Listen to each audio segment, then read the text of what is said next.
I think we're live, John. All right. Well, good morning, everyone. This meeting is a little bit different. This is our first attempt at a hybrid meeting. We have about half of the executive committee and our staff here, and then half by Zoom. But it's good to see you. It's just a couple of, I guess, details before we get started. Again, a little grace again. We're figuring out how to do this hybrid, and so we have computers in front of us, but it's a system-wide computer. So again, the chat box, please, we need to make sure everything is open to the public, and so we can't have discussion in the chat box. I also can't open the chat box from this computer, and so if you're trying to send me a message about whatever, I unfortunately am not going to be able to see it. And so again, would ask people to raise your hand, and we will go and use the hand raising function to go through the agenda. But again, it's just great to see the people that are here in person, and to meet some new friends, and to see everyone by Zoom. With that, why don't we go ahead and take roll? Luann, you want to take roll, or you want me to go ahead and do it? Okay. Yeah, why don't you go ahead? Dr. Bobatro? Present. Dr. Blader? I I thought I saw Dr. Blader. Yeah, he's here. He's muted.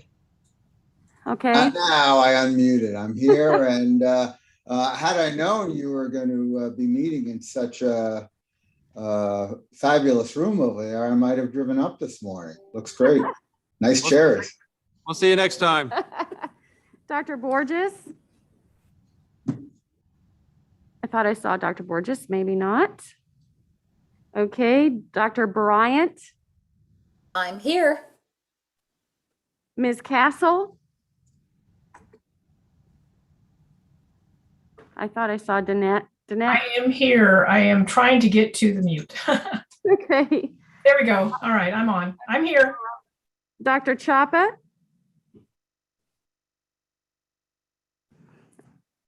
I thought I saw you too, Dr. Chapa.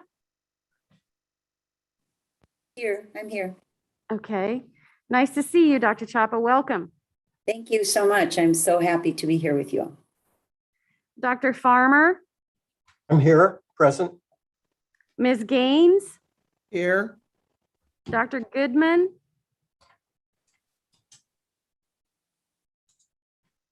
Dr. Goodman? He is in surgery. Okay. Dr. Harper? I'm here. Dr. Ibrahim? I'm here. Andy Keller is not present. Dr. Lakey? I'm here. Dr. Liberzon? Dr. Liberzon? Okay. Dr. Martin? Dr. Martinez? Dr. Mitchell? I'm here. Dr. Nemiroff? Here. Ms. Nichols? Here. Dr. Pliska? Here. Dr. Podewiltz? Here. Dr. Robert? Mr. Schlacklin? Dr. Silverman? Dr. Suarez? Here. Dr. Strakowski? I'm here. Dr. Taminga? Yes, I'm here. Can I say something? We can't see the people who are seated around in that. It is seated around in that circle. Maybe you could call out their names, Luann, and have them raise their hand, and then we could at least know where they are. Oh, you mean here at UT System? That's correct. Okay, We can just barely see a body. okay, we can tell you who's here after we go through roll call. Yeah. Okay, Dr. Tan? Dr. Thompson? Here. Dr. Trevino? Dr. Vo? Dr. Wagner? Dr. Wagner? Okay, Dr. Wakefield, I'm here. Ms. Wesley, Here. and Dr. Williams. Hello. Okay.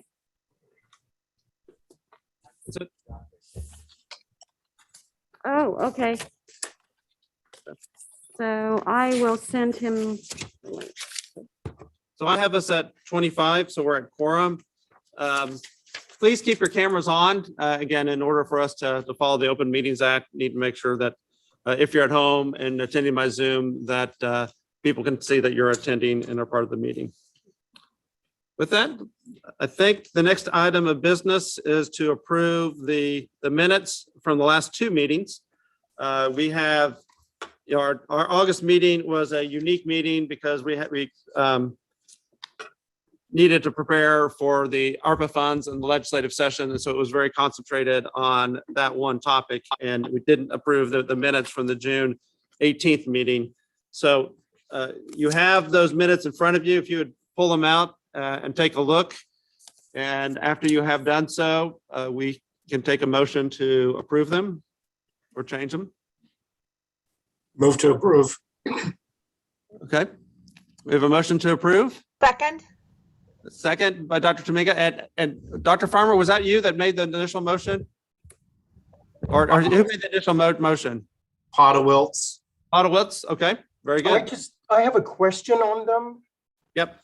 I noticed on the attendance list, my credentials are incorrect. Okay. And so it looks like I replaced Dr. Chasse, and it looks like it has his credentials with my name. Okay.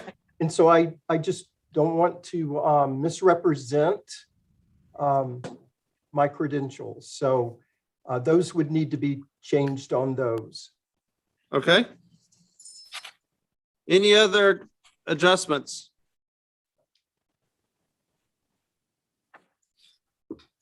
Again, the minutes that I'm doing first are the minutes from June 18th. I have a motion and a second. Any other conversation? Hearing none, all in favor signify by saying aye. Aye. Aye. Aye. Aye, Captain. Opposed, nay. Any abstains? Hearing none, those meeting minutes are approved. Next, let's go to the August 24th meeting. Please take a second to look at those notes.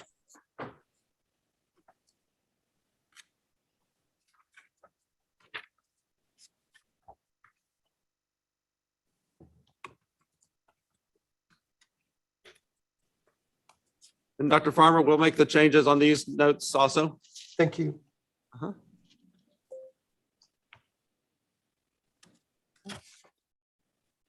We can, after you've read them, we'll take a motion to pass these minutes.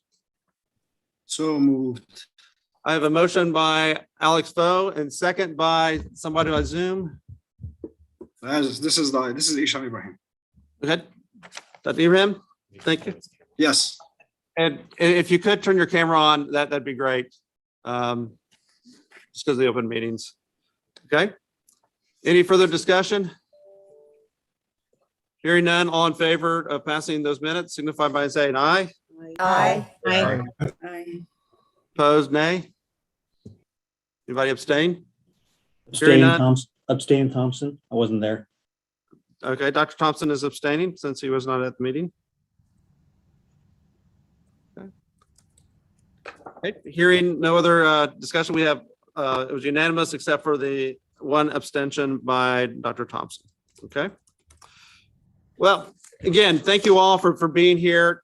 This is an important meeting and it's good to see everyone here today. The main focus of this meeting will be to discuss some of the results from the legislative session and to start the process, continue the process of the final determination of how those funds will be used by the consortium members. And so we're going to spend the first part of this day on that activity. We'll also spend time on the research participant reimbursement, Dr. Nemiroff. We have that on the agenda. As part of the initial discussion, we're also going to spend time talking about our new program, PPAN, the Perinatal Psychiatric Access Network. let the record show that that Dr. Israel is here, and he is joining us. Come and have a side, sit right next to me. Dr. Liberzon is here, and it's great to have you here today. Dr. Lakey, Uh-huh. if I might interrupt for just a minute, I've got a couple emails saying that people do want to know who's around the table so Yep. they know who's present. Yeah, so we guys go around and so you can see who's present around this room. Nagla, you want to start over on the side, and then we'll just go around the table? Dr. Lakey, we need you to put your hand up because we can't see your faces. Oh, great. Okay. This is Nagla Ilarian. Okay. And I'm with UT System staff support. Michelle Inman, also staff support. Charlie Nemiroff, Dell Medical School. Danielle Wesley, Children's Health. Sarah Martin, Texas Tech El Paso. David Lean, UT System. David Lakey, UT System. Iowa Babatope, UT Houston. Luann Southern, UT System Administration. Okay. With that, why don't we jump into the first discussion on the ARPA funds. And Michelle, do I hand over to you at this point? Sure. Okay. And pardon me for interrupting real Yep. quickly, but I see that Dr. Octavio Martinez has joined. Okay.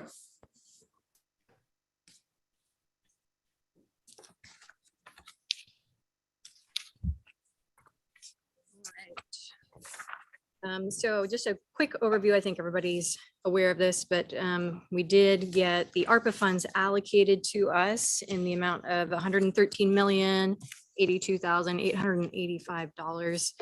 The funds have been appropriated in the following way. So we got 20 million, just a little over 20 million for the Child Psychiatry Access Network related projects, just a little over 56 million for TChat related projects, and then 32, almost 33 million for workforce expansion projects. And 1 second, Michelle, I think we should be on the second slide.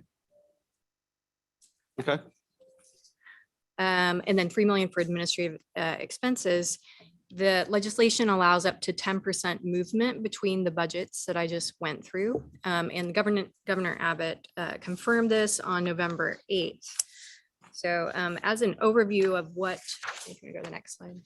As an overview of what we've gone through so far, HRIs were asked to resubmit a spreadsheet that indicated which of the approved projects they'd like to participate in, along with a 2-year budget. They were asked to complete a project form for any projects they do want to participate in to help us with the project tracking and also with the PIA development. An application process is going to be used to identify PPAN pilot sites. The submitted budgets were consolidated to identify estimated budgets for each of the 3 areas I spoke to earlier. And we've got some budget meetings that have been scheduled over the next few weeks for us to finalize our budget. Next slide. So based on what we've received thus far, we have 95 projects that would be funded in the categories listed here above. Along with the allocations at this point in time. I do want to emphasize this is a work in progress, and there's still some discussions to be had about the approach that we use for each of the projects and what everybody's allocations will be so that we have some consistency in how we apply the budgets. So I did want to just go a little bit into the budgets that we did get approved for. First one, CPN related, is the suicide prevention. That's made up of 2 proposals that were submitted, and people will have the option of deciding what they want to participate, as I indicated earlier. So first one, FISP, the participating HRIs will adapt, test, and implement a brief evidence-based intervention, the family intervention for suicide prevention for suicidal youth in primary care settings across Texas, with a focus on underserved youth. And Dr. Williams, I don't know if you want to, Dr. Williams or Dr. Trivedi, add a bit more to that description. You're welcome to if you'd like. Certainly, Dr. Trivedi, I ask you first before I launch. No? Okay, I thought I saw him on. So this is a project aimed to kind of help increase the knowledge and skill and application of primary care physicians across Texas to respond appropriately when somebody comes in office who's complaining of suicidal ideations, intents, or plans. So our goals are to do a train the trainer model so that we would go to our HRI teams, have them be trained in how to utilize the model, and then train others. So this is how it will be sustainable over time, is that we will, across our 12, or so HRIs, hopefully if the overall time they all participate at some point, they would have an opportunity when they're doing education outreach to primary care just to kind of continue to onboard and train PCPs down the road in having this evidence-based intervention. So that's what we're pretty excited that it's a really, big opportunity to help change how physicians practice, because we do know that some of the literature suggests that a lot of times where people go to seek care first is with their primary care physician. So this is why we really think it would be an important strategy in our overall strategy in education and training for primary care. And thank that Dr. Williams covered it. I think just one critical point is when primary care is faced with some teenager or a young person with suicidal ideation, their only recourse often is to just send them to an ER. And this really allows for the triage and get them sort of trained up so that in those instances where they can connect them to care and not need an ER visit can be accomplished. And this will leave primary care providers with the skill to do it on their ongoing patients. The Zero Suicide project participating HRIs will expand work down through their CPN Echo and partner with primary care clinics currently enrolled in CPN to implement the evidence-based zero suicide framework within the clinics. So I think based on the proposals I received, majority are interested in participating in FISP, although there was a couple who also want to implement the zero suicide model. Second item is the CPAN direct messaging or text pilot. And this would be the development of a secure direct messaging and or text messaging option to allow PCPs to reach out to a CPAN hub at a time of their choosing. And Dr. Williams, sorry to call on you again, but I think a part of this is trying to develop this capability within TRAIT. And would you like to speak to that? Certainly. So the first thing is that our current telecommunications team, Lantana, does allow for texting. But there is some limitations to it. So we could certainly, within some just process mapping ourselves, do that. But we do think that what would probably be even better is to have a sort of a web-based portal for a primary care physician. It would help speed up the process. They could enter their own information potentially more quickly, have it available for the team, and then also be able to move documents back and forth, securely, HIPAA compliant in process. So that's what we're actually going to hope to do is work with that vendor to kind of move that process forward so they can have it both be either an app or via web-based, depending on the PCP's preference. All right. The third one is just direct consults. So providing direct clinical, psychiatric, or psychological consultation for a select number of patients for whom telephone or text-based consultation does not suffice due to the complex nature of the presenting complaint. That one is self-explanatory. Michelle, I have a question. Yes, ma'am. Can either Dr. Williams or Dr. Trivedi speak to how FISP and the suicide prevention efforts are different from YAM? So YAM is a school-based intervention. FISP is a primary care-based intervention. So that's sort of the major distinction from my end. I think they can be complementary towards each other, of course. Dr. Trivedi? I think, Carol, this is ideal complementariness because FISP is designed to be really called into action when there is a suicidal child in the pediatric practice. That is often too late, or at least later than we want. And so the YAM program is universal. It's for the classroom, and it actually engages the entire class before an identified student is figured out they are suicidal. So it's a very different components and it doesn't actually have much overlap. It is complementary so that if YAM or any other process, any of these programs do not end up leading to total suicide prevention, which they won't, then at that point, FISP can come into play. It's like if the FISP doesn't work, then emergency rooms have to still be there. I get it. Thanks. Thank you.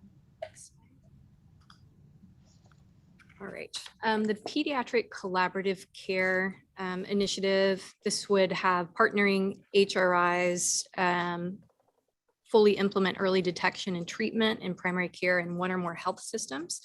They will implement within each health system 2 proven approaches: measurement-based care, the systematic use of repeated validated measures to track symptoms and functional outcomes in clinical settings, and the collaborative care model, an approach to the treatment of depression that involves the integration of care managers and consultant psychiatrists directly within the primary care setting.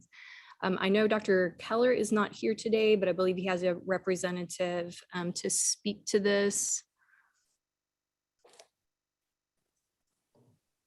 Let's see. Shannon, did you want to add anything? I don't know if you have anything more to add.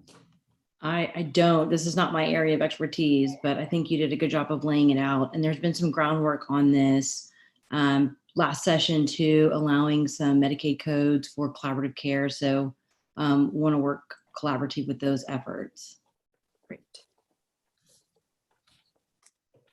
All right. And then there's some discussion to be had about where this will sit, but the perinatal psychiatry access network. So that would be enhancing the existing CPN program to include a service that will bring the experience of specialty academic psychiatrists to obstetricians, gynecologists, and other primary care providers in the care of women suffering from perinatal mental health issues, including substance use disorders and depression. And we will speak a little more to this later on. So this is just reiterating the CPN portion of the budget currently. We are over our total allocation and above the 10% mark currently. However, as I indicated earlier, we are still revising the budgets and we have those one-on-one meetings with institutions. So it could be that some of these numbers go down. All right. Did anybody have any other questions related to the CPN related projects?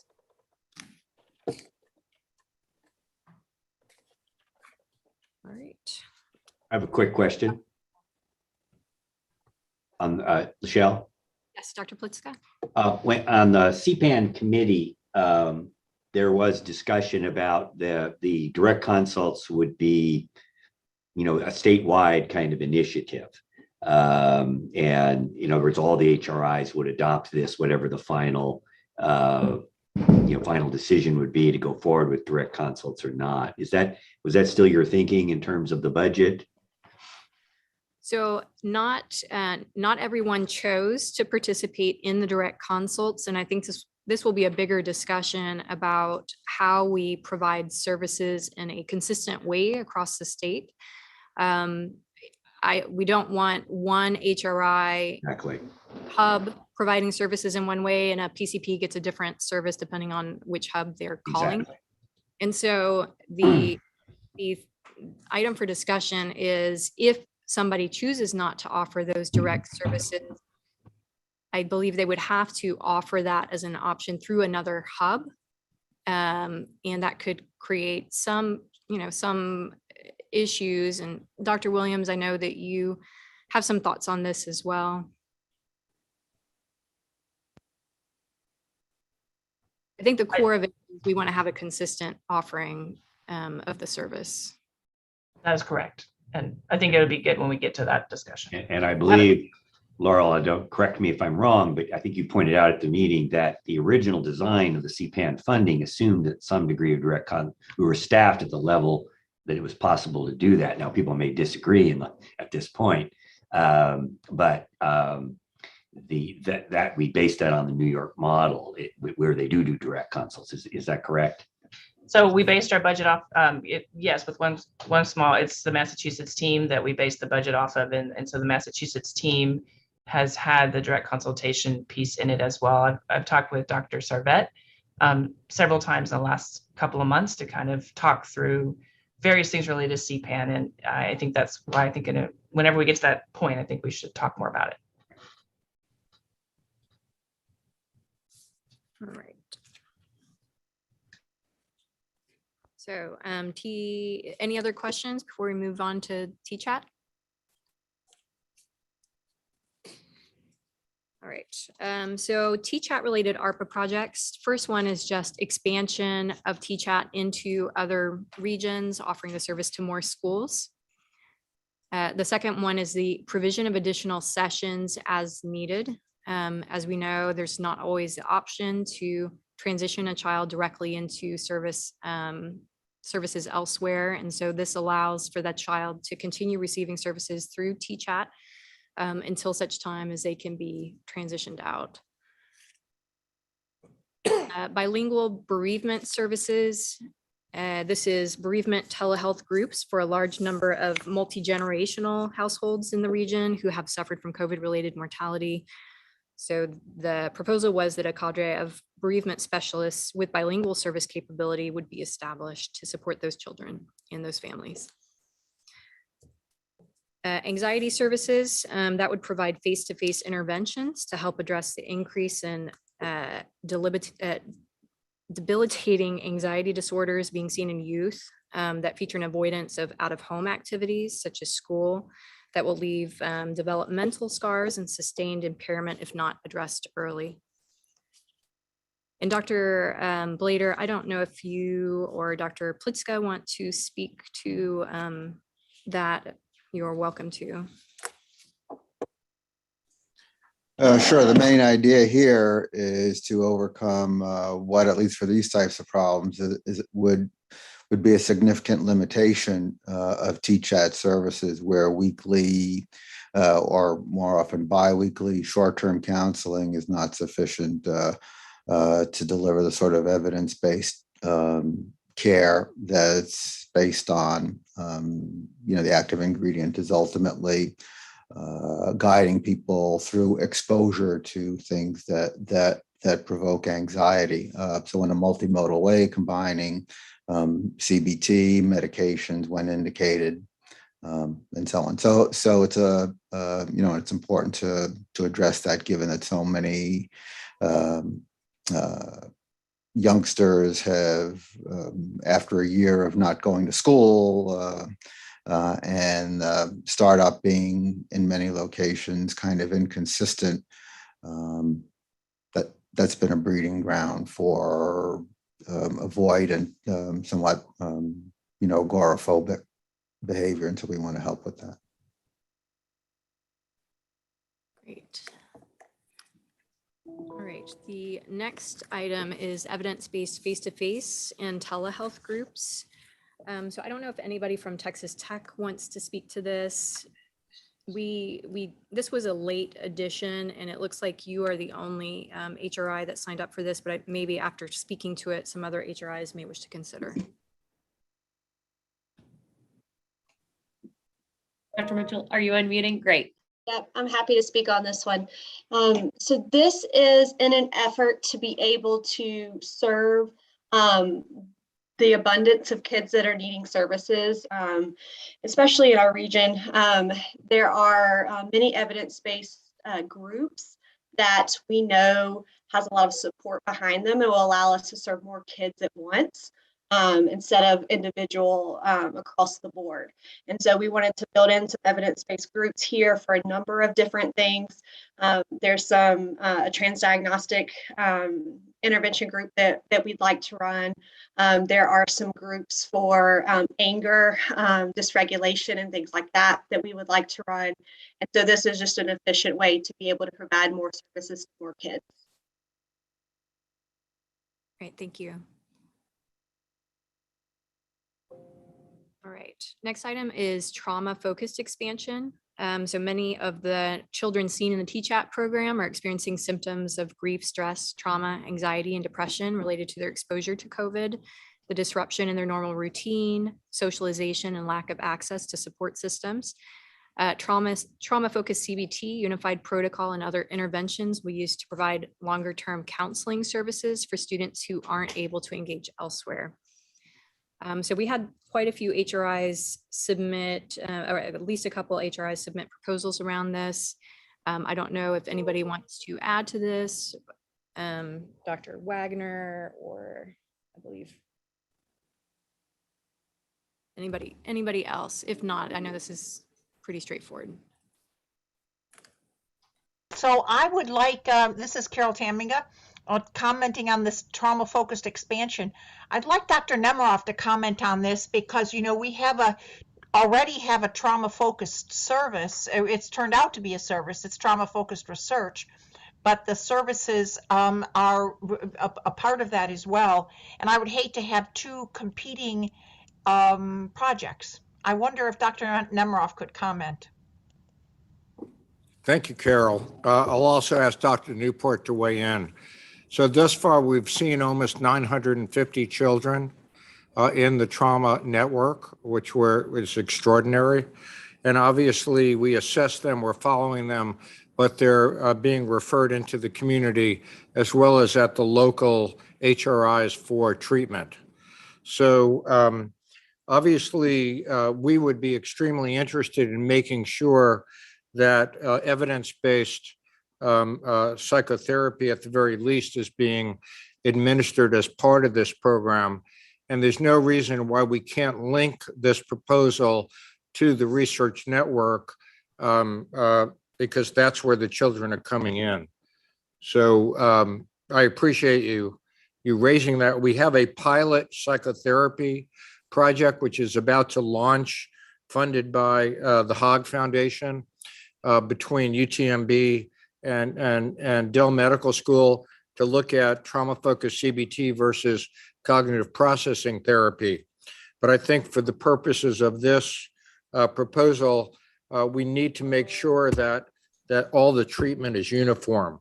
So Dr. Newport may want to weigh in here. Yeah, I think the only thing I would add to what Charlie said is our pilot in terms of the research project is we're also exploring not only CPT versus trauma-focused CBT, but delivering that via telemed, which I think in a state with the dimensions of Texas is really important, but also disseminating training to therapists via telemed. So I think it can be a launching pad for a broader clinical service that we can provide to these kids. Can I interrupt for a second and ask Luann to say something? Hi, Dr. Strakowski. All right, so I just walked through Luann how to get you guys on camera, so you might want to take 5 minutes and do that. Thank you. I just sent them a message.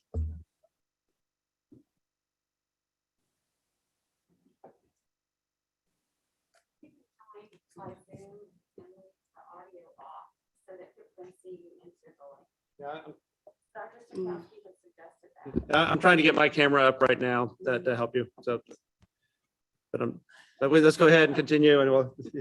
Yeah. Okay. All right. David, if I could add, fundamentally, it looks like what that proposal is to provide a treatment of a longer term nature for individuals who are victims of trauma. And as such, that should be linked to the trauma network since, you know, we're seeing all of these children. So could you take that under advisement? I think I guess the option here is that if somebody wants to receive services without participating in research, we have to ensure that there's that delineation between the two, but ensuring consistency in our approach. I agree. But they're not mutually exclusive, right? So we should be able to provide the children that are in the research network services. Okay. Yes. I'd just like to underscore what Dr. Nemiroff just said. I think we certainly don't want this to become competitive, that's for sure. Agreed. All right. Next item is youth substance abuse disorder expansion. This would be the development, implementation, and evaluation of a first-line targeted intervention that leverages TCHAT's reach and access services for substance abuse in youth that are minimally available, more so for fresh onset, lower severity cases. This project will provide training and staffing to address the surge in substance abuse by youth. And Dr. Blader, we met last week to start talking about the approach to this. And I know there's a little bit of work yet to be done, but we expect this is one of the projects where, again, there would be some collaboration across the HRIs to ensure consistency in how this is rolled out.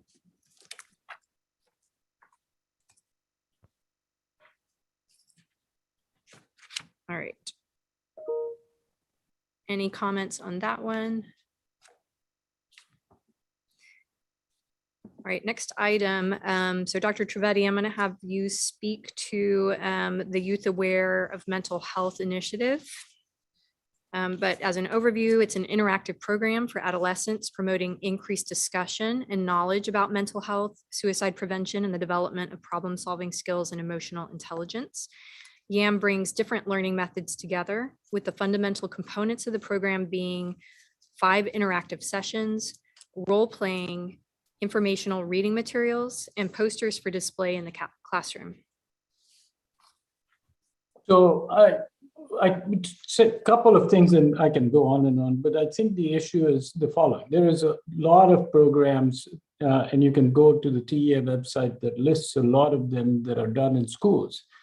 The vast majority of them are gatekeeper training programs so that you teach somebody didactics about how to recognize mental health issues in a person and then respond. So QPR is most commonly used, or mental health first aid. They are gatekeeper programs. And so that depends on deductive reasoning on the part of somebody who learns how to then, so to speak, if you see something, say something kind of model. This is an inductive program that is 5 sessions, hands-on, based on personal experiential learning for the classroom. The entire classroom is engaged in the YAM training by a facilitator that's been trained and certified. There's a 5-day training program, and that then is delivered by 2 facilitators in each classroom. This has been subjected to a very large randomized control trial that was published in Lancet that included 10,000 plus students across many countries, and compared to QPR, which is commonly used, called question, persuade, refer, and found to be superior to it in reducing new onset suicidal ideation and depression. Has been used by us in the North Texas area over the last 3 years to reaching about 15,000 students. We have launched a train the trainer model in the last year, and there are now several schools which sent staff to be trained, and they're delivering it there. And the idea here is to be doing it as a universal mental health awareness learning program in a classroom. This is for high schoolers, which is where it has been tested. And so that's the program. The idea would be we would train facilitators as an initial point at each of the HRIs. We have accounted for somewhere in the range of 3 to 5 teams that are created at each HRI, and then delivers through their TCHAT relationships in schools, where an entire classroom in a school, in the whole grade or through 9th through 12th grade can receive it. So that's the model. We will then provide ongoing monitoring, program fidelity, and evaluate its impact to be able to show back to the legislature that it has an impact. And then the other issue related to it is that we'll create an army of facilitators across each of the HRIs. And the original idea was to do it over 5 years so that then they in turn will be able to work with each school that they partner with, and the school staff can be trained up. So in North Texas, for example, we have school districts that are beginning to do it, because they partnered with us over the last 3 years, that they now have their own facilitators that we trained and they then deliver. Yeah, that would be the model, so that there is a sustaining aspect to it, hopefully. Questions on YAM? One point suggestion would be Dr. Bakefield actually was kind enough to send her team this year to our academy, and maybe some of your experience, Dr. Bakefield, can help others as they start thinking about it. Sure, we'd be happy to talk about that. We had our teams had really great experiences and are starting the implementation in some of our most rural schools out here right now. So we're really excited to be able to expand this to even additional schools. Oh, this is Danette. Can I raise my hand? So I think. So, sorry, that was on me. So Danette, I see your hand, and then Octavio, and then Steve Plitzka.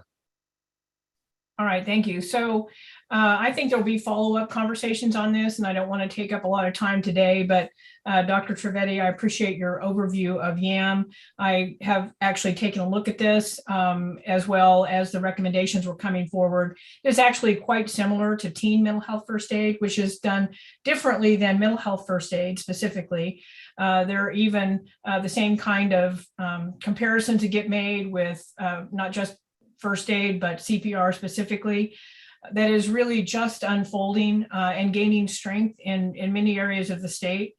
And what our hope is that we can ensure that we're working well together with a focus on areas that might not have access to the YAM program, where we can create better access on the teen mental health first aid to ensure that people know, and that in particular, from a school perspective, that they know what can be available for kids. It's getting really good feedback, positive responses from the schools and from kids that have been involved in this particular training. We've just gone through a pretty big train the trainer kind of effort as well.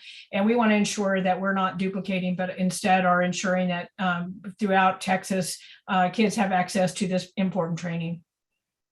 I think that's wonderful, Danette, and we should talk, and if you can connect me to the lead people at in that program, that would be wonderful too. I think that the short answer is absolutely fantastic. This longer issue, as you know very well, and that is if one program were to be the elixir of life that solves all these suicide problems, then we would be doing it. So I think there's a lot of work that is needed, and synergy is actually more likely to be helpful than hurtful.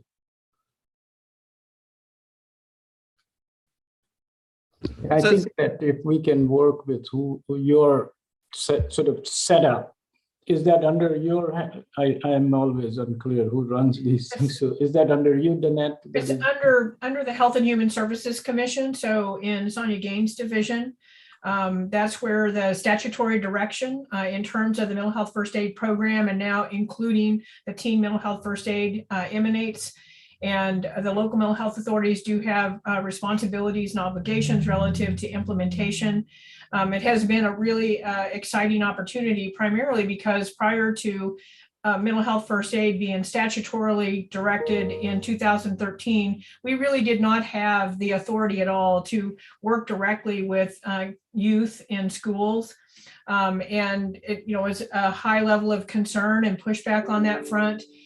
So it's been something that we've continued to build on over the years and expand its reach, so that it began as being directed for elementary school teachers, really primary teachers, and now it includes the options of university staff, the youth mental health first aid. It's really broadened to include bus drivers and others who have contact with children in schools. So it's a really important initiative, and we want to be supportive of the YAM. We also want to be sure that we are complementing and not duplicating. I think it should work well, because the gatekeeper part of this is very essential, but we can maybe offline, I can talk to your folks and set up a system where it is not stepping on on each other's systems. I think but when we've done it in Texas, in the North Texas area, in Plano ISD, this kind of did not come up, as in they didn't really have a concern, and the uplift schools are doing it in all their schools. So I think there's a way to do it, and let's try it. I'm happy to connect with your team so I get a full, I'm not sure I have seen a full markup of how it is implemented in school by school, region by region. So I'm happy to connect with them. Right. And just to point out that Teen Mental Health First Aid also captures essentially the same age group. It's set up on those same kind of interactive sessions, short sessions. So there are a lot of similarities, and I would imagine similar strengths in terms of the programs. I mean, the main thing is getting information out to kids and giving them better tools in terms of managing. So there are a lot of independent school districts out there. I'm quite sure that we can do this in a really positive way and make sure that it is expanding our reach and not duplicating. Yeah, I think we can, because the key aspect of this program is not this information sharing, which is done through this is more learning by experience, but we can talk about, because this wouldn't be something that I would suggest we train, for example, a bus driver, because they don't have the amount of exposure to them, and that's yeah, and that program, when I was talking about bus drivers and teachers, that program is through Mental Health First Aid. That is the approach in Mental Health First Aid. The Teen Mental Health First Aid focuses specifically on the youth, and it's much more interactive as you speak. So there is a distinction, and I have sometimes heard it getting compared to Mental Health First Aid, and it actually should be compared to Teen Mental Health First Aid, which is different. Right. No, I work with Holly Wilcox very much closely, who actually imported it from Australia. So I'm aware. Yeah. So Dr. Trivedi, it may be that the two of you will not only learn how to stay out of each other's way, but really learn from each other in terms of what are the best approaches and what are the most effective approaches. Absolutely. All right, let's go to Octavio.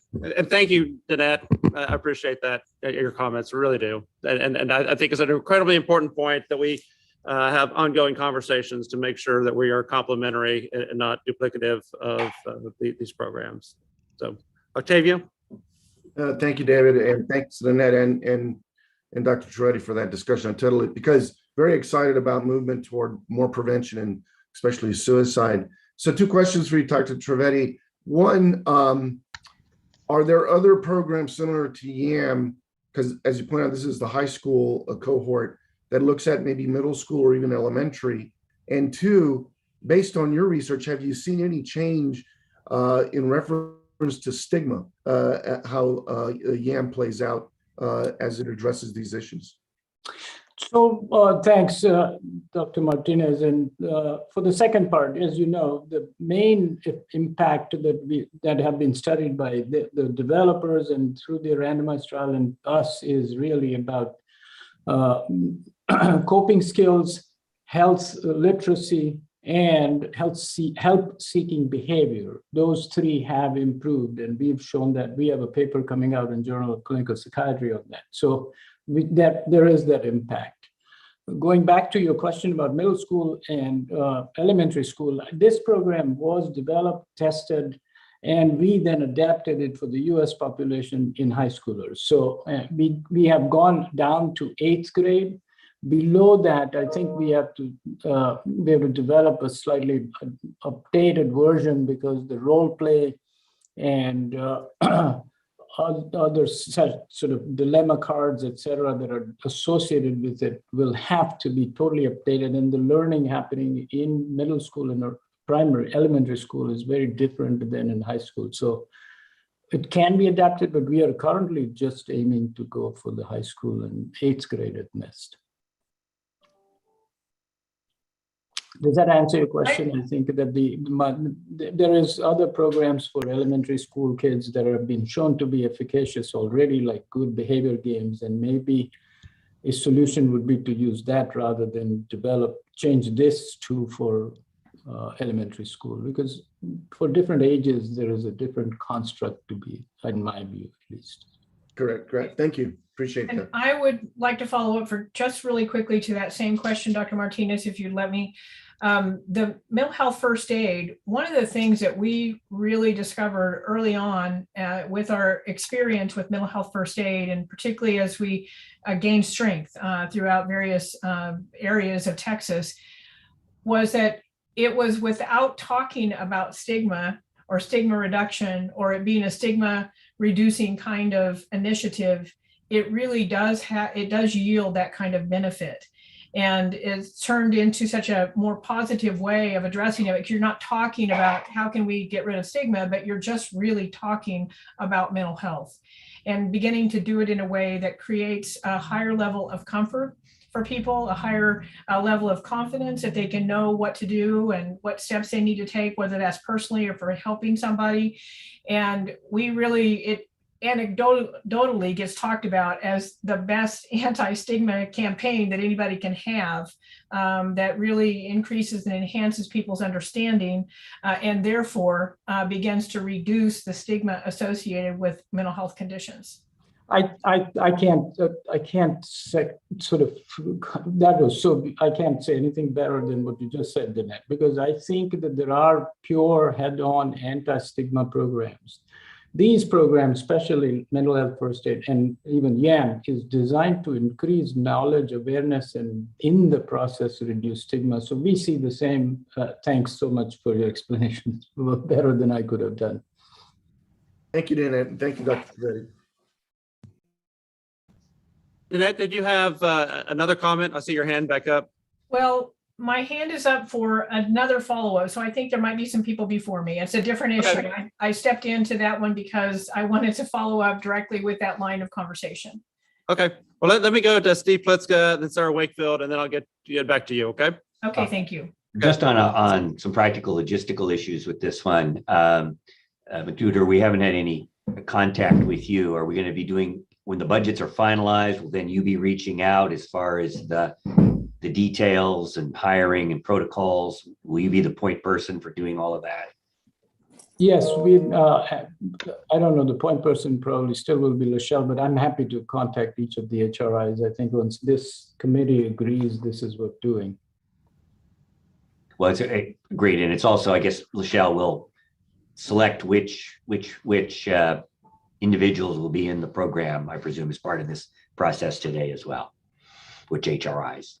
So I think for YAM, we have all of the HRIs, all 12 participating, and Dr. Trivedi, UT Southwestern, is taking the lead in terms of the training aspects to each of the HRIs. Is that correct?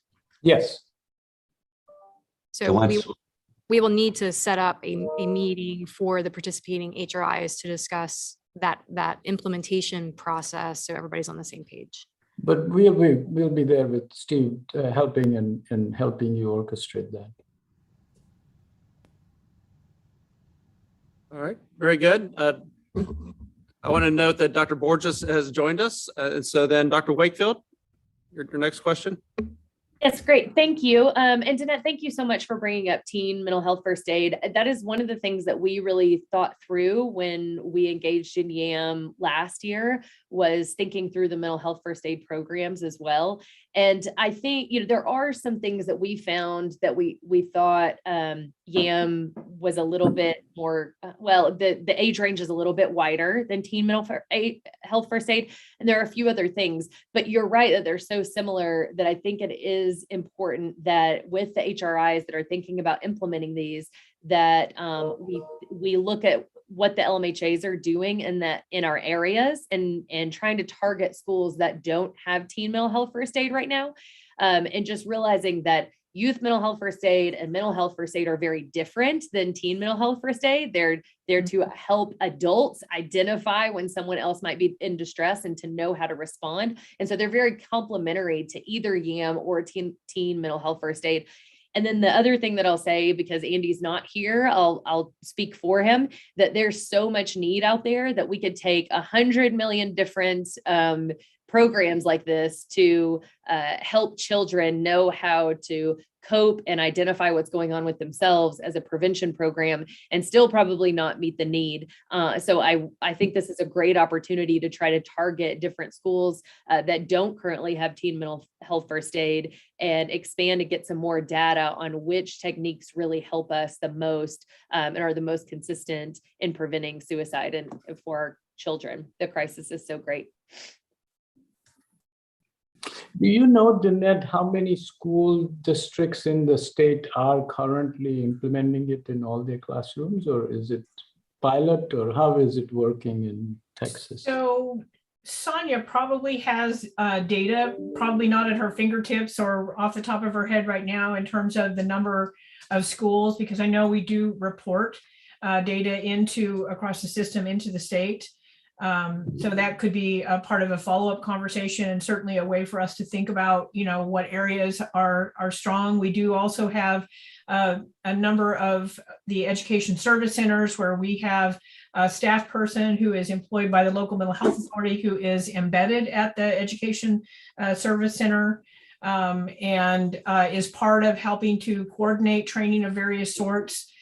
We also have outreach mental health first aid workers. And again, the teen mental health first aid is really a new front and an emerging one that we were happy to get the strength of the state agency in terms of support for it, and including various adjustments along the way to ensure that it has the kind of focus that it should, because it is different than mental health first aid. Wonderful. I'll follow up with you and Sonia. I think if I can get a sort of the architecture of where it is happening and who is leading it, even in North Texas, I can go and meet with them and start thinking through how the mechanics would work. I think, as Dr. Wakefield said, there's a big need, and I don't think anyone is going to be able to reach all the kids. So it makes sense. Good. All right, very good. Dr. Liberzon here in this room. Just a comment. I agree with Dr. Wakefield. It's very important. There is a lot of need. The only thing that we have to think about when we think about the efficacy, that we actually make sure that this data is collected and analyzed appropriately. And we also have to think with the fact that suicide occasion itself, it's a very seldom. It's a very infrequent. Therefore, to show the differences in any intervention programs requires actually a very large numbers. So if we create 2 or 3 different or 3 or 4 different programs, I can assure you we'll have no way or no power to compare. So if we are thinking carefully about that and we really want to see the effect of that, we have to bring the evaluation group or the research group immediately as we're planning that. And we also have to control for number of intervention that we want to compare to make sure that we have enough numbers enrolled. Otherwise, the data will not be there.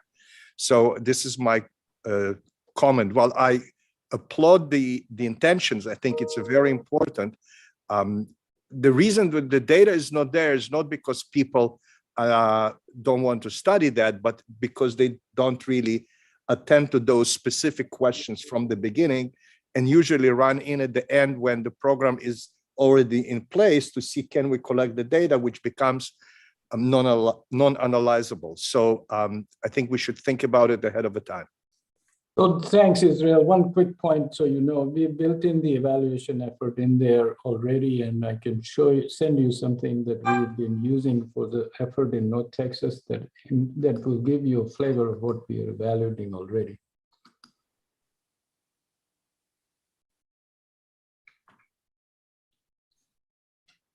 Danette, I see your hand up. Did you have another comment?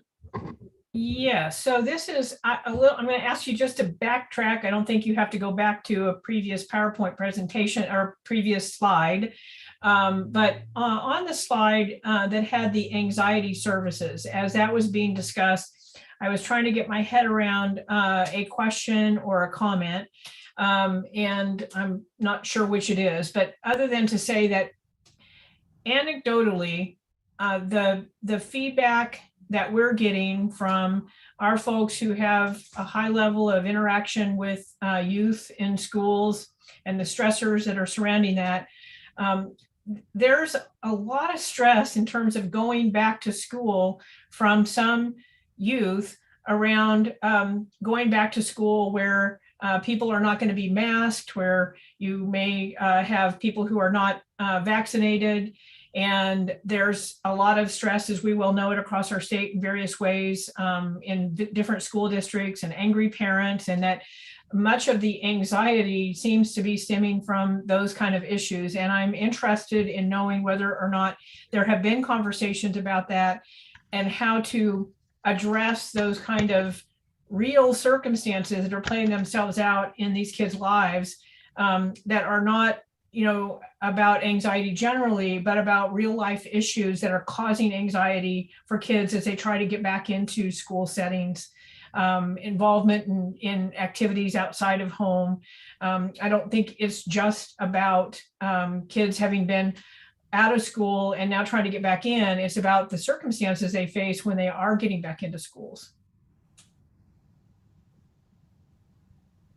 And whether some specific conversations have been taking place about how to address it. I'm interested because I think we would benefit between the work that's being done here through the initiatives that are underway with TChat, as well as just the work that we do through school-based services and in working with children and youth. I think that's a great point. I haven't been in that conversation. Let me see if any of our chairs of psychiatry have been in that at the local level. Sarah, I see your hand went up. You want to say something about that issue? Yeah, I was just going to say that I believe that this was based off of Dr. Blader's discussion about this exactly what Danette just brought up. And so Dr. Blader, I'm kind of calling on you, but my recollection of this and this exact service, I think I saw Lachelle nodding her head, is that this was Dr. Blader brought up those exact circumstances, Danette, and how it's not maybe a diagnosed condition at this time, but if we don't intervene, it will be. Dr. Blader, I just wanted to make sure, that was my understanding of this project. No, that's right. The short answer to Ms. Castle's point is that for better or worse, no, we really haven't thought about it from some of the perspectives that she mentioned. And I think that would, in many instances, it would be worthwhile. The vision for this is we wouldn't imagine many families seeking treatment along these lines if both family and student, patient were saying, we're not going out there because it's too risky. This would be more the scenario where, parent, is eager for, child to get out there. And it's more clearly in the context of avoidant related anxiety that, as a practical matter, that this would be the result of purely a teenager who, or a youngster who is very concerned about acquiring illness. That wasn't really what we had in mind, but we're thinking about. Okay, thank you. And I think, Danette, to your question, what's here through the consortium is to broaden the types of services that would be available. So kids that are going through that anxious period and need to talk to somebody would be able to get those services through the consortium, which I think is a different issue than necessarily what you brought to the table in a wider societal issue of how do we alleviate some of that anxiety that kids are having. And so I guess that's what I was saying, that bigger conversation, I think it may be occurring at local levels within their community versus that larger conversation here. But this part with anxiety is to make our services available through the consortium to kids that are having a challenge coping with the anxiety of coming back or a variety of other issues here. Does that make sense, Danette? So I think you're actually strengthening my point, and that is that many of the kids who are having difficulty coping with the circumstances, it's not a typical, I don't know that I should say typical, but it's not just a typical anxiety kind of situation. There are real circumstances unfolding in a lot of these situations that also have to be dealt with. Even if the, a referral comes, you have a youth that is, highly concerned, anxious about going back into school, avoiding doing so.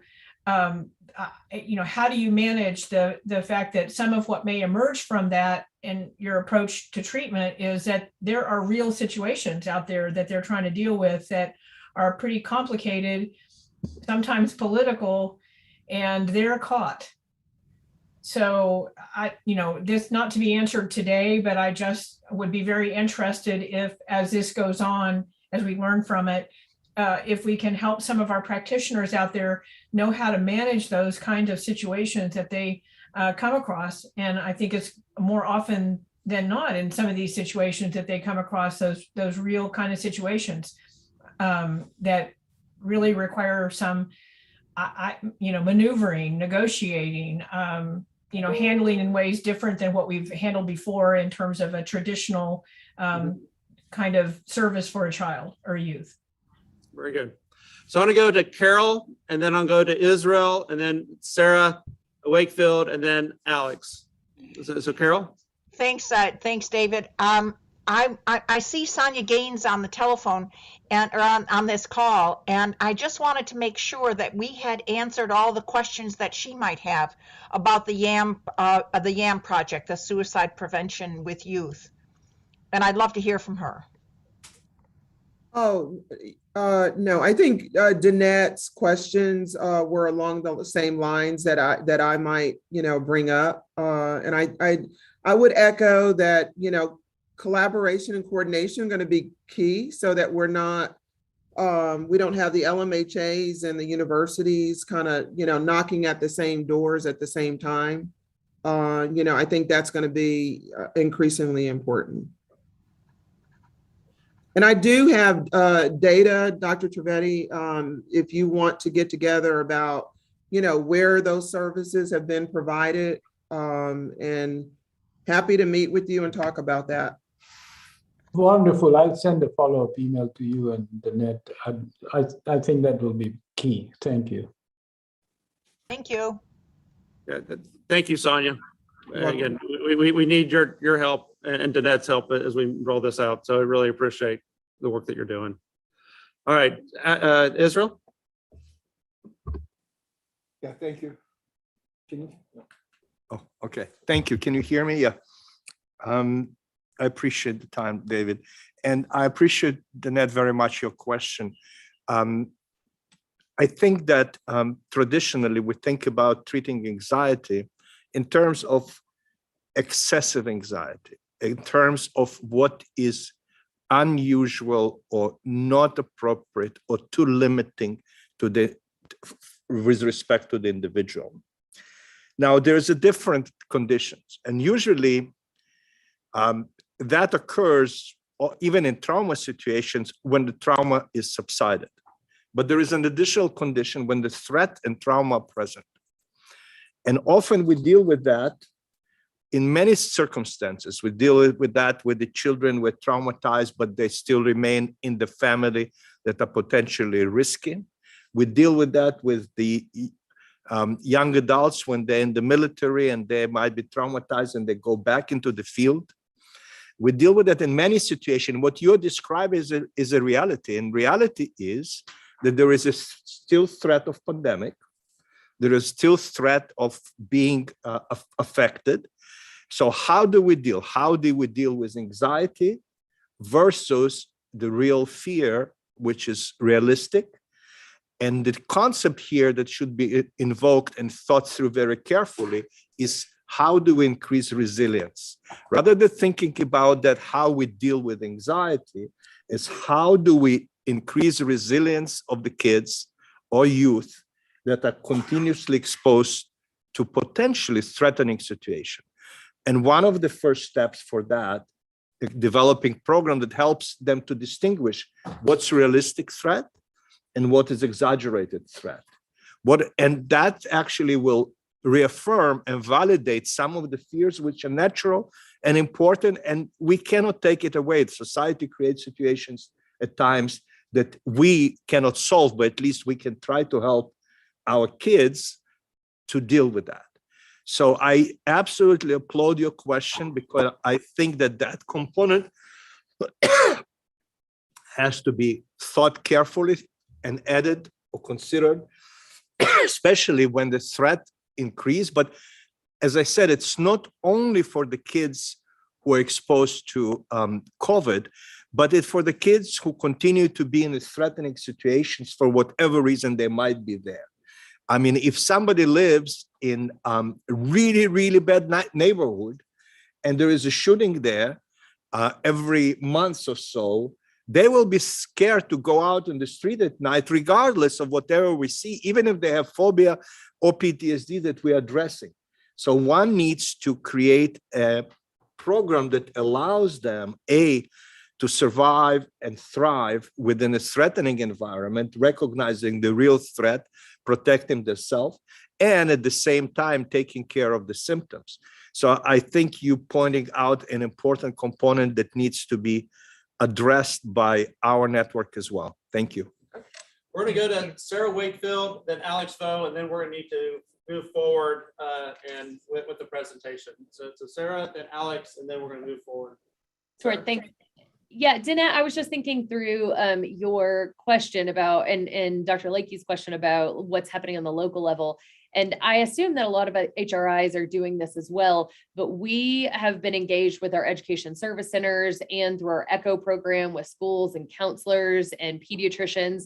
And a lot of our discussion over the past year has been what normal responses, what abnormal responses would be, what this looks like over time. I really appreciate Dr. Librazon's discussion about, a lot of these responses may be normal responses or developmentally appropriate, typical responses. That doesn't mean that they're not going to cause problems for that child later on. And that's what I really see this being a comprehensive, partly us taking on educating our schools and our service centers and developing that relationship through TChat. But also, and so many kids really just their families need to know this is an okay response to the situation, but here are some things that if you keep going down this, it could become more pathological. And then utilizing those expanded anxiety services through the ARPA funds to support those children that it may be on the pathway to becoming pathological. And what I'm interested in is us thinking through how to identify those and how to respond. All right. Thank you. I appreciate the feedback from folks. And let's go to Alex, and then we need to move to the next slide. Yeah, I just have a general question about all these new programs that we're implementing. Are there considerations for addressing health disparities, health equity issues as you roll out and implement these programs? I would say that these programs are based on addressing health equity issues of trying to get mental health services to kids in their schools, to get mental health services to support the primary care providers. I think the work that we're going to do, that we're going to talk later with perinatal mental health is a health equity issue. If you look at the data about the women that aren't getting services in Texas, I think we need to keep health equity as a lens that we look through everything. But I would say this whole program, the work that we're doing, is trying to improve health equity across the state of Texas. I understand about trying to improve healthcare access. Mhm. More specifically, I guess what I'm asking about is health equity. Mhm. So we have sort of And I would say yes, and I'd say one of the key parts of that is that we look at the data and the data of who are we serving through the variety of programs and we'll have part of that later. But I think that is, one of the first cornerstones of addressing health equity is that you have good data to say, who are we serving, who are we not, et cetera. I would just add, Dr. Lakey, that our internal and external evaluation teams are collecting some of that data currently for the the programs are rolling out. And we've had that discussion about ensuring that we are looking at the data to help inform the prioritization of which areas we might be going forward with. Yeah, it's a lens that we look through with all the programs, and we'll continue. All right, let's move forward in the presentation. Yeah. Looking at it retrospectively is not preventative and getting ahead of it. So I would like to, just for the record, add that we collectively look at that and make sure that we're being intentional, rural, inner city, metropolitan, suburban, let's really look at the total lens of making sure that there's never be equal, but some equity in how we distribute the access of the fund. Go ahead. I would like to make a comment here, Alex. There was a recently interview with a good friend of mine. He's Dr. Sandra Galea, who is a Dean of School of Public Health in Boston University and in radio. And I would recommend everybody to listen to that where it's available online, because he addresses the issues of health inequities and describes the point that this health inequities are actually a majorly outcome of societal, I would call it neglect, I would call it misdirection of funding resources, and continuous, rather than seeing that as a problem of a disease or something that can be addressed without structural changes. Because as long, and he specifically gives very specific example about the effect of pollution, about the effect of food and availability in the particular areas. So he says for 40 years, we are making specific programs that target so-called population, and we're actually not moving away. And the mortality among African-American women are still extremely high in spite of all the specific programs that we do. I'm talking mortality, for example, postnatal mortality or natal mortality. So we're dealing with the issues that are so much structurally so specific programs that people come in and say, okay, we're going to do that, might not necessarily bring the desired effect if we don't address a more structural issues, and access is one critical structural issues.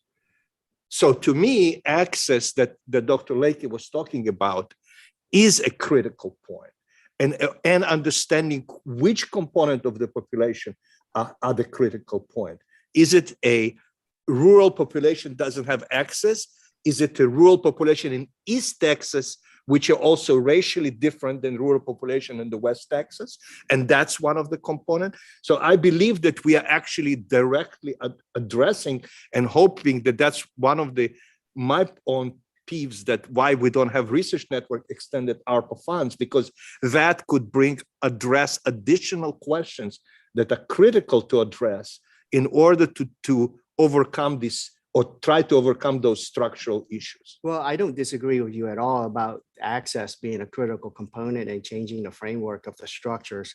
What I'm trying to get at is having a more proactive, approach towards providing access that will be effective towards the specific needs of specific groups.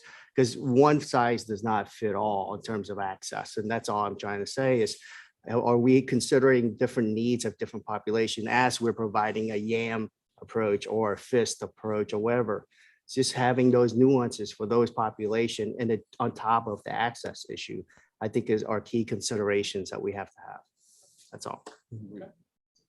Very good. Let's move to the next slide. All right. This is just duplicating what was summarized at the beginning, but it does show the number of participating HRIs currently for each of the initiatives. Hey, Lachelle, can I ask a request on this? Sure. For these draft budgets? I know they're in the works and some people, they're going to change, but can we add another column to see who are the participating HRIs? Yes, and well? I have that information already, just trying to keep it simple instead Right, of having got 12 it. columns, but I can provide Once it's that. finalized. Mhm. All right. Moving on to workforce expansion related ARPA projects. First one is the increase the number of mental health professionals entering the workforce. The proposals we received were varied, but included increasing the number of CAPS, facilitating a child practicum for psychology graduate students, and establishing a child and adolescent psychology internship. I know there's been some discussion about broadening that into other mental health professions. We're still reviewing all of the proposals, but the three that we originally included were those three areas. Next item is LMHA telehealth services. So expanding CPWE to provide mental health assessment and treatment via telemedicine and telehealth services for children, adolescents, and transitional aged youth being seen by LMHAs, covering a significantly rural and underserved area with difficult access to child and adolescent mental health expertise. Any questions on those two before I move on to the third? All right. Last one is LPC LMSW training. So many graduates of counseling programs leave for other cities as there are very few placements for completing the supervised hours required for full license as a licensed professional counselor. Current waiting lists see therapists in our community as being 3 to 6 months long. We'd like to add a 2-year program for LPC associates who are newly graduated to complete their hours while serving our community's children and adolescents, both in our own academic clinics and in community mental health centers in our region. This program would improve access in both the short term and long term. Second bullet point is master's level social work students and recent graduates of accredited graduate social work programs will be recruited to receive supervised clinical training to deliver effective child and adolescent mental health services to increase the number of mental health practitioners available to support the mental health needs of school-aged children and youth. Any questions about those two? And so that first one, from Texas Tech El Paso, right? Addressing a local need, local issue that they've identified with having individuals having to go outside that area to get training. And so I think there's some other entities have also signed up to do the same thing. Is that correct? I guess that's on the next slide. Yeah, so Okay. the LPC training, I had 5 HRIs that signed up to do that. Houston was that second bullet point, the social work element. So I don't know if you want to speak to that. Michelle? Yes. Are there still funds in this sort of bucket, or is the funds are already fully identified so far from the current people participating? So in the workforce expansion budget, we are currently under, but we are over on CPAN. But that said, as we talked about earlier, we're going to have those budget meetings and talk about how people are approaching this to make sure it's consistent and that we're kind of equitable in the way that the funds are being distributed based on regional differences. So I expect those to change slightly. We don't have the full 113 million allocated. But that said, I don't have a line item right now for the perinatal access network. And so we will need to see what that looks like and over time. But I think there is an opportunity as we move through the budgeting process to reallocate in this area if people would like to reevaluate whether they want to participate. Okay, our team has had some thoughts, so I was just curious. Thank you. Yeah, and let me jump in here just a little bit. And again, we're having to do this really quick. And so, the session ended. The governor just signed the bill. Appreciate everyone. We sent out information, a request to all your institutions, and thanks for putting down your thoughts on how you can spend the dollars and what your initial budgets will be. But what we're going to need to do is have one-on-one conversations with each institution and figure out if there's some opportunities to do more, or how do we hone down the budget in certain areas to get into those buckets. But I think we're in a good position right now. But I think those one-on-one conversations will be key. And then, so we're not coming to you today with a final budget to approve. We're not ready yet.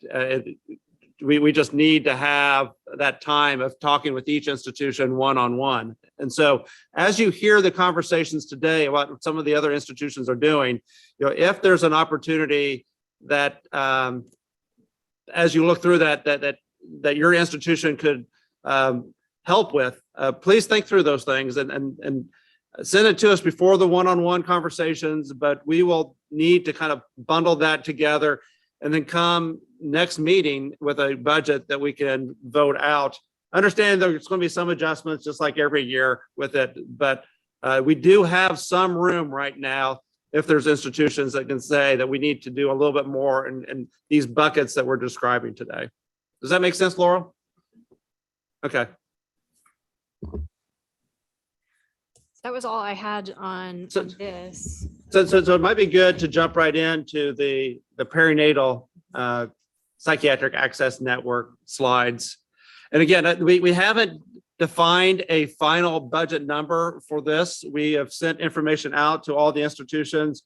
Nagla will talk through that process. We have, I think, good visibility of who is in a good position to do it, who's not quite ready. But before I can tell you how much money we're going to put into this, we need to have some conversations, and I need to have some conversations with the legislature about how much funds that we can put into this overall project. But Nagla, I will let you lead the discussion. Thanks. So we sent out to the group kind of what the perinatal psychiatric access network looks like. And I just wanted to first go through that. And then we also sent out a request for filling out a proposal with a budget. So the core components of the perinatal physician access network is to enroll primary care providers. And this is an expanded primary care providers that includes obstetrics, family medicine, et cetera. Providing phone-based consultations, offering guidance and case management to the providers, assisting providers with resource navigation and referral services, and providing training and education to psychiatrists and primary care providers on perinatal mental illness services. And so out of our 12 HRIs, we got 7 that wanted to go ahead and participate. And the funds currently that we've identified will provide for 3 to 4 HRIs to participate. And again, as Dr. Lakey said, having some additional conversations to identify the full budget. There were a wide range of budgets that were submitted to us. We wanted to look at some of the proposed criteria to identify which HRIs get selected. And so we listed some for your review. The history of providing perinatal mental illness health services and provider consultation, having some existing core staff for implementing the program, having existing training staff on perinatal psychiatry, ability to implement 50% of the perinatal program within a year, reach of the program, which is the estimated number of consultation, and feasibility of the approach used to recruit and engage OB/GYN and primary care providers. And this list is really to help us make sure that we are able during those 2 years to implement successfully and be able to kind of show the ability to implement this before requesting to go statewide in our next legislative session. So what's next? These are kind of the activities that we wanted to do. Is we've scheduled individual meetings with the HRIs to discuss the projects and the budgets, initiate stakeholder meetings. So start talking about what's next, who should be involved, how to best go around and engage providers, identify a PPAN medical director, establish the PPAN work group, and initiate consultation with Dr. Byatt. As you're aware, Dr. Byatt is the MCPAP for Mom. That's the Massachusetts model. That's the one that we've been basing the format of our Texas perinatal physician access network on. And then identify OB consultants also to assist in the process, identify measures for PPAN. So we've also received Dr. Byatt's information and data that they collect so that we can assess what kind of changes we need to make to the trait system. Incorporate modifications needed to set up phone and data management system, execute the contract and distribute allocated funds, and then initiate the program. So that's all I had. And does anybody have any questions? So, I would ask Dr. Newport to weigh in here, as he obviously is a nationally recognized figure in this area. With all deference to Dr. Byatt, Dr. Newport certainly is far better published in this area and actually is already doing this here in Austin. And so, my hope is that we could come up with a unified program that could be used at all of the HRIs that are chosen. I think we have to pay a lot of attention to issues that relate to diversity, equity, and inclusion, because that population is particularly at risk for psychiatric disorder during pregnancy and in the postpartum period. But Jeff, do you want to weigh in here?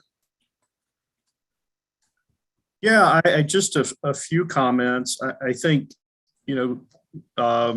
it's very wise to leverage both the existing infrastructure of CPAN for developing this rather than starting from scratch, as well as leveraging the experience of other networks, MCPAP, and Massachusetts being one. I've had similar discussions with groups in South Carolina and elsewhere. I think the things to keep in mind, there are some logistical challenges with a perinatal network above and beyond what we're encountering with CPAN, where CPAN is really focused on two provider specialties, family practice and pediatrics, if I'm not mistaken.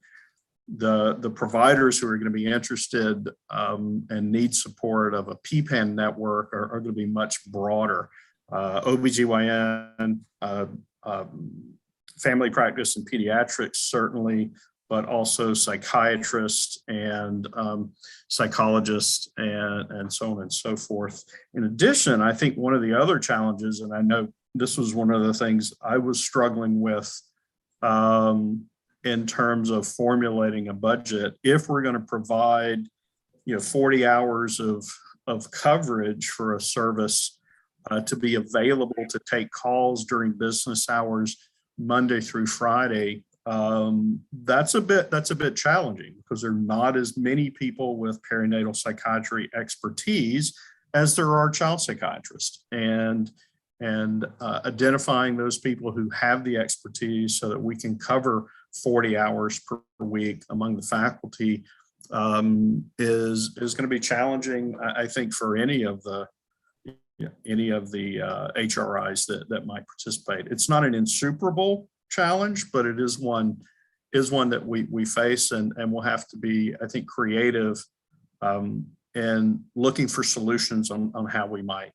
navigate that. The other thing would be, there are programs who are doing far more than MCPAP is, to my knowledge, in terms of training providers and also providing educational materials that they can distribute to patients. So I'm really glad, Nagla, to see that was incorporated into the plan, because I think there's some things we can do above and beyond what's been done elsewhere.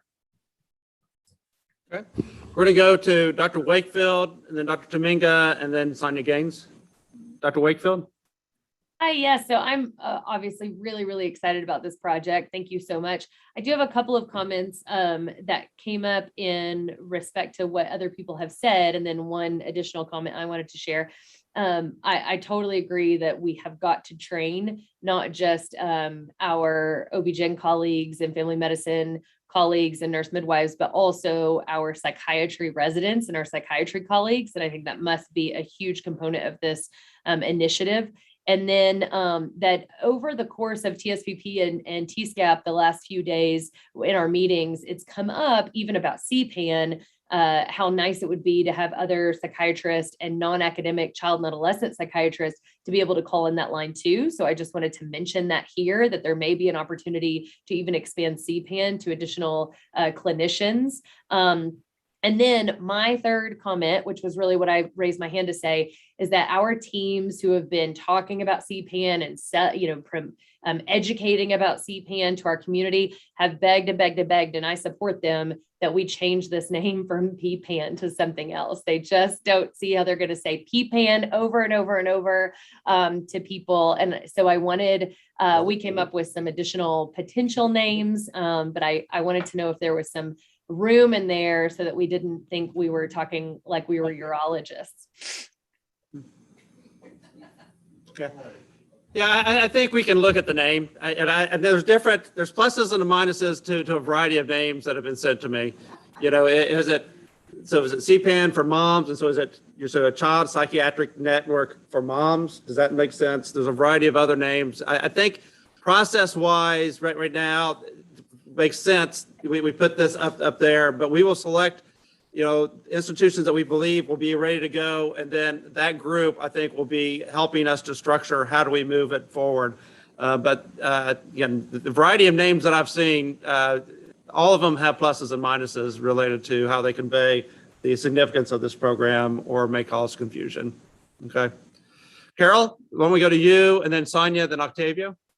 So I have a short question. Can Latasha send out these slides so that at least to the committee and to anybody else who asks, so we can have the benefit of all of her points? I think they've been sent out. I'll make sure Luann. Yeah, Dr. Taminga, they went out. It's a link that was sent to you that you click on the link, and all of the presentations are on the link. Perfect. Thank you. I just didn't look. Sorry. Okay, no worries. Okay. Sonia, let's go to you. Yeah, so first of all, I just want to congratulate the consortia for being able to move forward on this initiative. There is a great need across Texas, and I know that this initiative took a little bit extra work to get it across the finish line. So Dr. Lakey and others, I really want to thank you for your work on this. We have a person that works as a coordinator for women's health here at HHSC.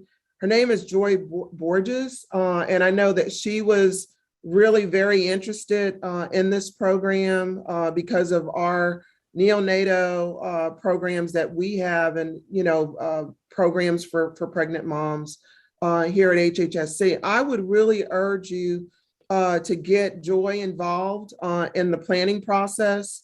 I think that she would have a lot to offer in terms of some of the background and some of the needs that exist across Texas. So I know Dr. Lakey and Luann have her contact information, but if you need me to put it in email form, I'm happy to do that. But again, I just really wanted to I think this effort is going to be monumental and really could have a huge positive impact across Texas. So thank you. And I just wanted to mention that we already are working with her. And so one of the things was that the Texas Collaborative for Healthy Mothers and Babies has been looking at this issue for a while, and so has put together a stakeholder group and have been discussing the needs out there and some of the initiatives. And so we're going to be involving as a stakeholder also and a partner, the Texas Child Mental Health, the Texas Collaborative for Healthy Mothers and Babies, which is the state perinatal quality collaborative. Yeah, I was just going to say thanks, Sonia, and we have been talking to Joy and folks from Medicaid over at HHSC, and so this is another where, Sonia, I'm going to need your help and continued effort as we try to roll this one out. Sonia, I interrupted you there. Go. No, just a final comment. I would agree with something that Jeff said about capitalizing on the infrastructure of CPAN and how important that is.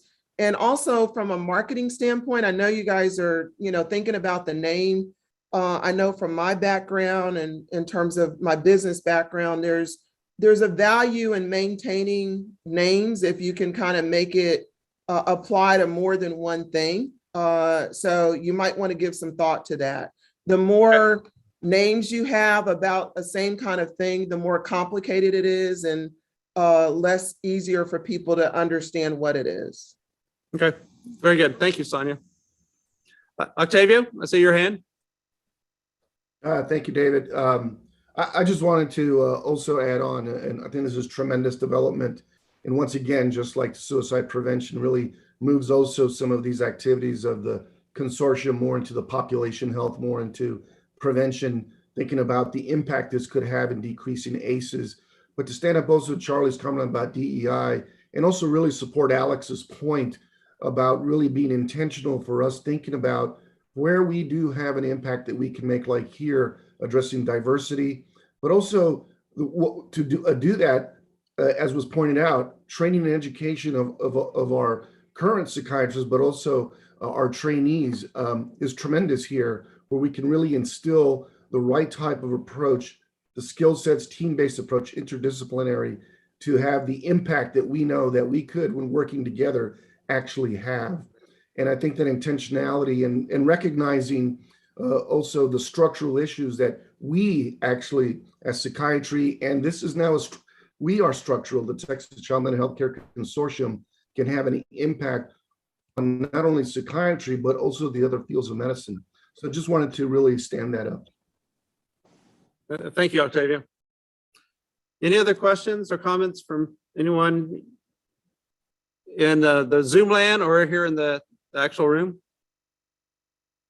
So this is a program that we're very passionate about. The language that was added to the legislative, to the bill, we got it added at the very end that allows the consortium to do with these funds work to improve perinatal mental health here in the state of Texas. I think we have the flexibility to build this the way that makes sense. I think we get expertise from other states, but also capitalize on expertise here in the state of Texas. And so we really do want to be very structured in developing this program, because bottom line, these funds are 1 year, or excuse me, 2-year funds, but our overall goal, we've been very transparent about this, is to build this into the ongoing work of the consortium that's funded by the state. And we're going to need to get a really fast start on this and really demonstrate to the legislature pretty quickly that this type of service can be done effectively and make a difference here in the state of Texas.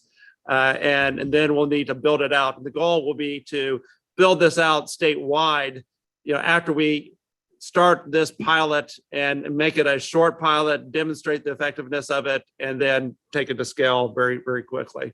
So again, this is one where we're going to need to have kind of your grace and mercy among us as we try to bring folks together and iron out how do we do this effectively in the state of Texas and develop the story that we can tell a year from now, so we can build it into a statewide initiative.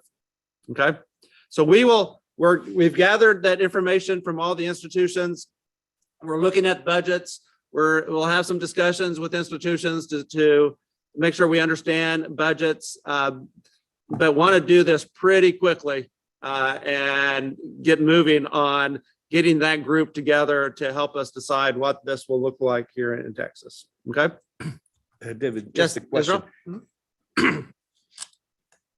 Just because of the expediency of this process and the need to formulate an outcomes, or at least the program that works, can somebody who leads this effort for the consortium or number of people put a 15 minutes presentation comparing perinatal outcomes, whatever is known in Texas, as compared to the national? Because for me, this type of sharing this information will be potentially useful in the discussion to identify those targets that we can try to reach within a year. What can we show? And for that, I mean, I personally, although I know something about the perinatal psychiatry nationwide, I have very little knowledge about what's the situation in Texas. So I would benefit from that a lot. So Israel, I will tell you that, I mean, Jeff can comment on this, but the two leading causes of maternal mortality in Texas is suicide and opiate overdose deaths. And inordinate amount of this occurs during pregnancy and in the postpartum period, both causes. I have no doubts that that's very critical. I just wanted to see how is it if somebody, I don't know whether Jeff or anybody can give Jeff us. probably has the numbers. I would love to have like 10 minutes, 5 slides kind of overview with what we will be, because that's quite important, because what you are saying right now is very important. So that means that maybe what we need to push in, suicide will not be able to show much, because within a year, it's a frequency of issue. But what about the opioid? Can we try to identify a particular reachable target, some kind of low-hanging fruit that we should focus this perinatal effort on to be able to show something to the legislator? So I think Israel, I don't think it'll be a problem come the next meeting to give you a data presentation of the impact of perinatal mental illness on mortality here in the state of Texas. We have that data pretty close to our fingertips through our Texas Collaborative for Healthy Mothers and Babies. Okay. And the Maternal Morbidity and Mortality Task Force for the state of Texas, which Dr. Nemiroff alluded to earlier, where the first time I saw the data, I was thinking, it was going to be heart disease, hypertension, a variety of things. And it was very clear that the top 2 causes of death for moms, and that from pregnancy to a year after delivery, is suicide and substance use. Okay. So that's why we think this is a really important program, and we'll be working across institutions to lay this out. Again, I can't tell you yet how much money from this 113 we're going to be able to put into it. The way the legislation was written is kind of out of funds appropriated above. You can use them to do this thing. And so I have to make sure that we are doing TChat things we talked about, CPAN, the workforce, and then see how much fund, what the amount of money, and not how much money is there. Have that conversation with the legislature to make sure they're comfortable with us using that amount of money for this. And I would again agree, it's a very important issue. It's been important enough, and Sonia talked about it a little bit, but if you look at the Health and Human Services strategic plan for maternal morbidity and mental health here in the state of Texas, they have mentioned several times that we need to develop this service here in the state of Texas, and it was a highly recommended with the Maternal Morbidity and Mortality Task Force also. All right, very good. Any other conversations on this initiative? Again, there's more to come, and come next meeting, we'll be ready to have a presentation, Israel, but also vote out a budget for all of these. Okay. So I'm getting a reminder from my legal counsel that that if you're participating, please have your camera on so that we can make sure that we have a quorum at all times. Okay. Very good. All right, Luann, what do we have next? We wanted to talk about the administrative budget, just so that you all would know, with added revenue comes added responsibilities, and the ARPA funds have a lot of requirements, regulations, monitoring, et cetera. So we will be proposing in our administrative budget to hire some FTEs to assist us with the additional functions that we will have, some responsibilities. One of those would be a fiscal position to help us and help you and work with your business office teams and monitor the budgets, make sure that reporting goes in when it needs to go in, that we're meeting all the requirements, not only of the LBB and the legislature, but also of the federal government in terms of what's expected for usage of ARPA funds. And we're also proposing to add some project management staff just to help us with managing projects, being those liaisons, similar to what Lachelle does with you now, to be in touch with your teams, making sure that, if there are reports that are due, that they're coming in on time, so that we then can report up to all the respective organizations that need for us to do that to them.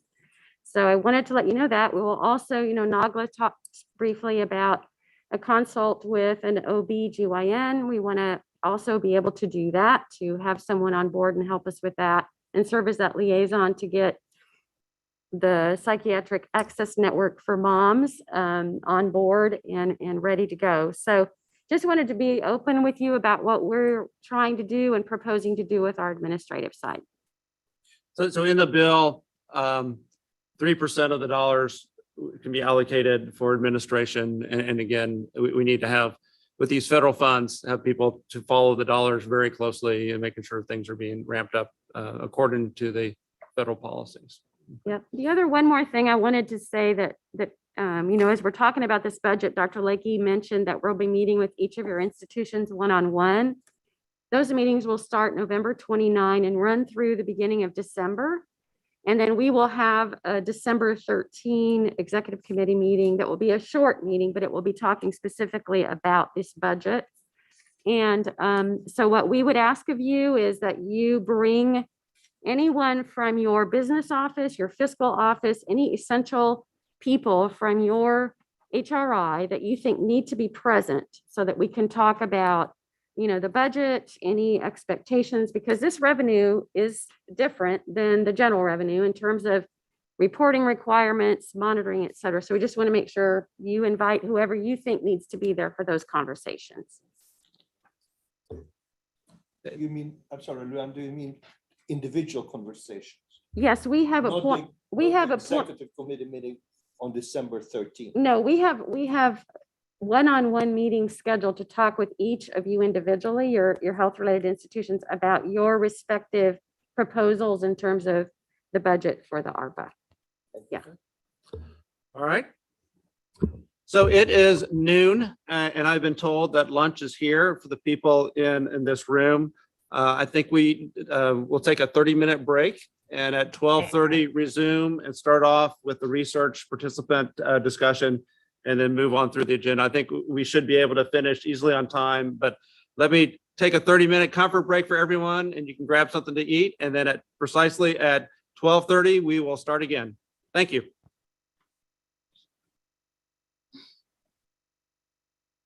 And also for anyone in this room, we're not allowed to have any drinks or food in this room. So we'll go downstairs. Yeah.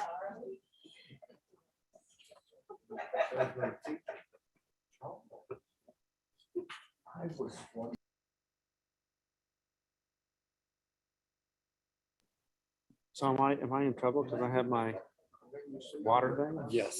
Okay. Can you guys fire me because of that? I don't find anything. Please. I'll defend you. Yeah, right. Hey guys, I just want to let you know we can hear. I don't know if that's still the intention. Okay. That it's recording and live.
All right.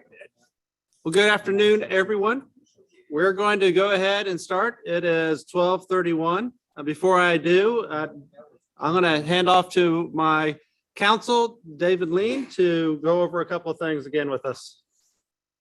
Real quickly, for those of you who are Dr. Lakey.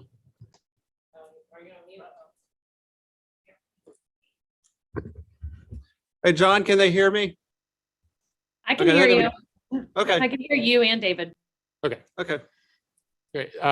So for those of you participating remotely, it's really important that if you're on the executive committee, this is for executive committee members, that you turn your camera on. The statute requires that we be visible to you and that you be visible to us and that all of us be visible to the public. Setting aside issues of how small our heads may appear in this room or what happens when the slides are up, just assume that your camera needs to be on for us to stay in compliance with the statute. I won't name any names, although I will say that when you turn your camera off, your name is prominently displayed. Second of all, for those people in this room, in the boardroom here, be sure that you turn your mic on when you speak. While you are a little bit audible from other people's live mics, it's kind of faint on the YouTube feed. So just be sure that you tap the base of your mic and see the green light. And maybe more importantly, when you're done speaking, be sure that you tap it and you see the red light so that you're not accidentally picked up on the hot mic. Thank you. A follow-up question. So if there is a need to just momentarily shut the camera off, is an incidental moment acceptable? I'll say in my best lawyerly way, probably. Like if you need to get up for just a second or you need to pick something up, and that's fine. But in general, just leave your camera on for participation in the meeting. All right, thank you. Sure. All right, very good. Luann, you want to check roll again?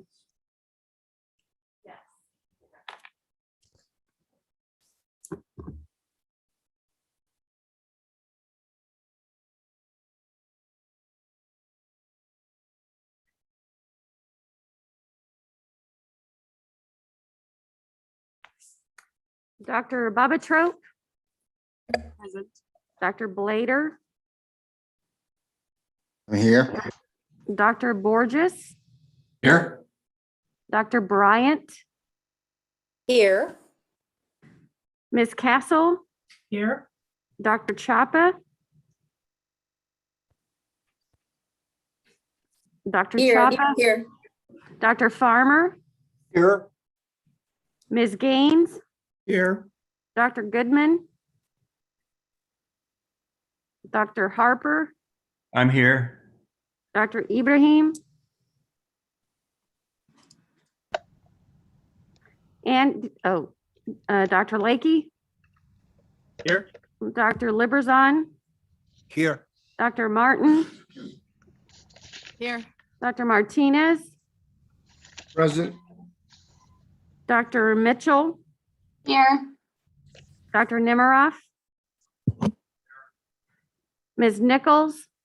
Here. Mr. Patriarca. Dr. Pliska. Here. Dr. Podewiltz. Here. Dr. Robert. Mr. Schlacklin.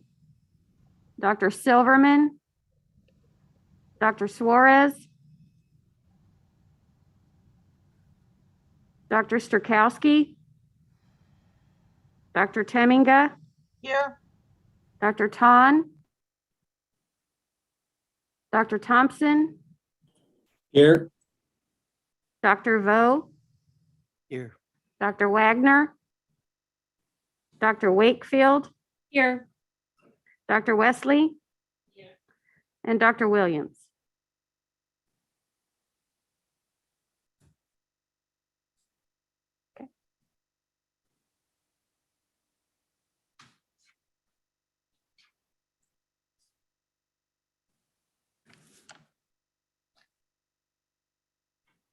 All right, I count 21, and I think there are a couple other people that that are here that didn't signal themselves. And then Andy Keller, were you able to join us?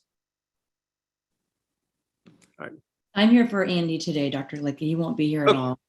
Okay, for some reason I was thinking it was just part of the day. So thanks, Shannon. All right. Well, again, thank you, everyone. Let's go ahead and jump right back in. And I think the next conversation is on research participation reimbursements. And Michelle, let me hand it over to you. All right. I can't hear anything. Can anybody hear anything? Can you hear me, Laurel? Can other people hear me? Yes, I can hear you. Yes. Yes. Yes. So maybe somebody can send Laurel a chat. Well, I guess we can. We'll send her a text or something. Let her know. Yeah. Yeah. Give her a call. No. Oh. We can hear you, Laurel. All right. She's going to log out and log back in and see if that fixes it. There you go. Very good. All right, let's start off with the research participation reimbursements. I'm going to hand off to Michelle. We have a couple of options we want to think through with you. To catch people up, we did allocate $600,000. We have one-time $600,000 to be able to assist in the recruitment, retention of individuals into the studies. There's different ways as we've thought through it, how that could be used, and want to make sure that we're all clear on how do we do that so it's fair for everyone. And so, Michelle, why don't you go ahead and walk through that discussion with us? Sure. So back when we originally approved the 600,000, it was discussed that payments would only be for participants that were recruited in that biennium. But after looking at this, we wanted to offer two different options. One where we would be reimbursing only those participants that were recruited this biennium. And then another option, which would allow us to just pay for participant reimbursements, anything over the 4 per month, regardless of whether or not they were recruited this biennium or not. So I'm going to walk through those two and then talk through a couple of discussion points. So first option of reimbursing only participants recruited in this biennium, the HRI would be asked to report the number of new enrollees recruited each month, as well as the number of 1 month, 6 month, and 12-month participants paid overall. The participant payments for any new participants above an average of 12 per quarter would be reimbursed. The PIA language actually states that it would be anything above the 4 per month. But after looking at the different variations, we decided to go for an average of 3 months, so for a quarter. And so that's one of the things we need to talk through. A spreadsheet would be submitted monthly, but reimbursed quarterly by UT system. That was a part of the PIA. The HRIs would be notified when estimated obligations have depleted the 600,000 of available funds. And part of the reason we're asking for a monthly report, even though the reimbursements would only happen quarterly, is to allow us to kind of track how closely we're getting to that 600,000 mark. On the next slide, there's a example spreadsheet of what that might look like.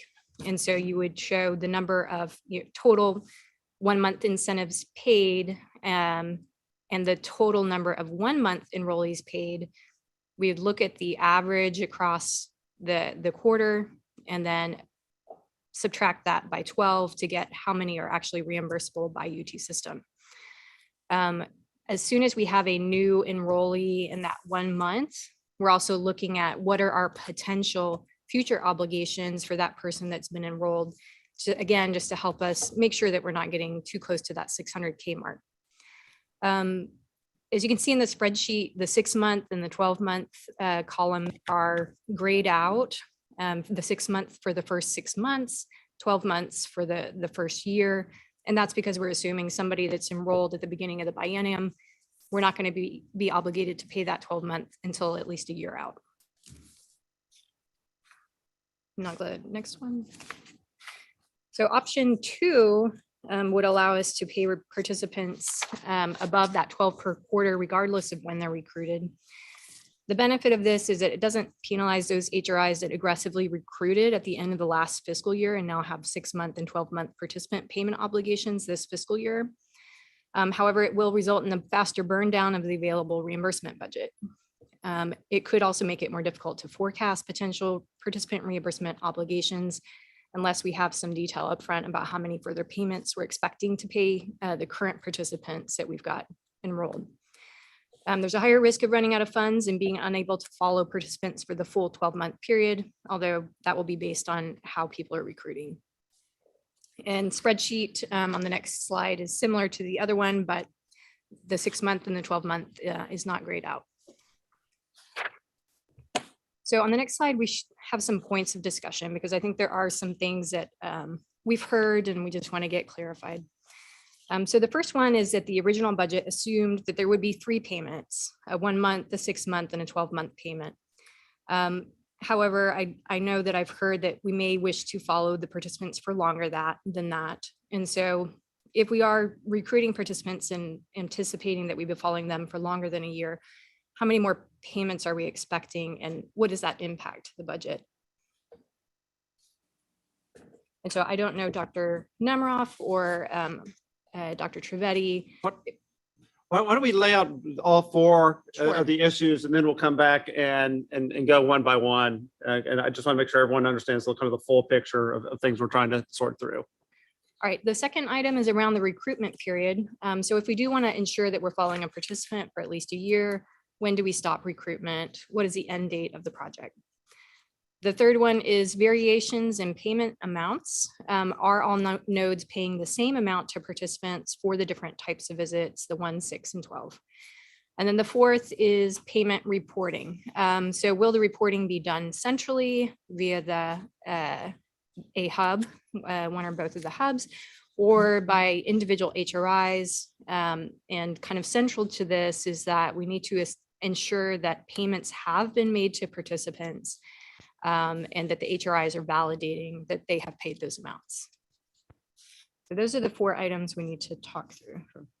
So Walt, let's talk through each of those. The reason I think we need to kind of smooth out the curve related to 12 individuals by quarter is that if you have, which is what we had agreed to, above the 4 per month, so 4 times 3, 12, is that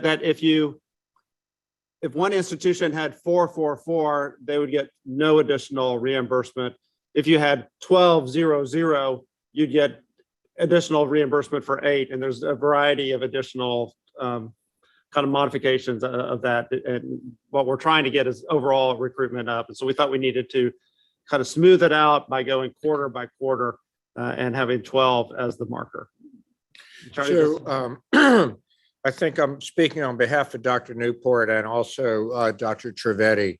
I don't know if Madhuker is still on the line, but the prime directive for us at this point, the research network, and I'm sure Israel will weigh in here, is we need to capture as many of the subjects that enrolled at the 6 and 12-month visits, if not further, because we need to know what the trajectory is.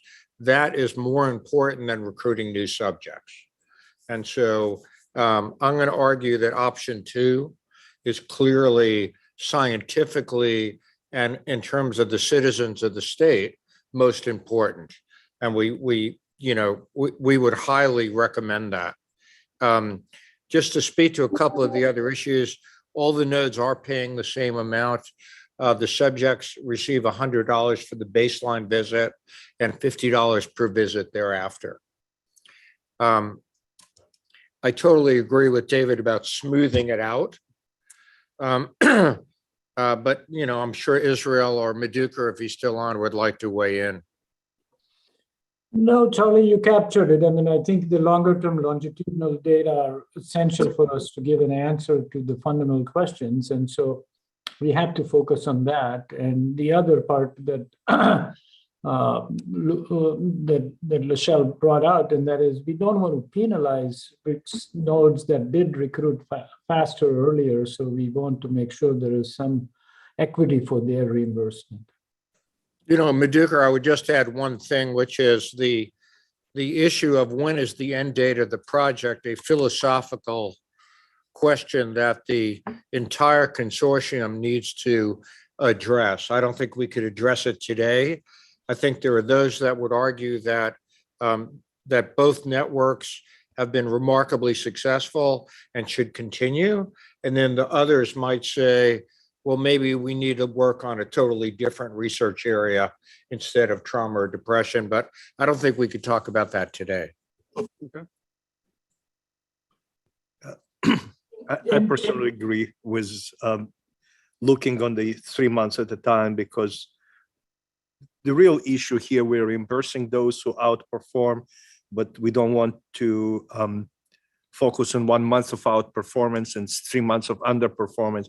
There's a natural fluctuation in the process, and those who outperform on a regular basis usually, and those, so in my mind, that's just variation that using its 1 to 3 months smoothes is all and reflects the real situation.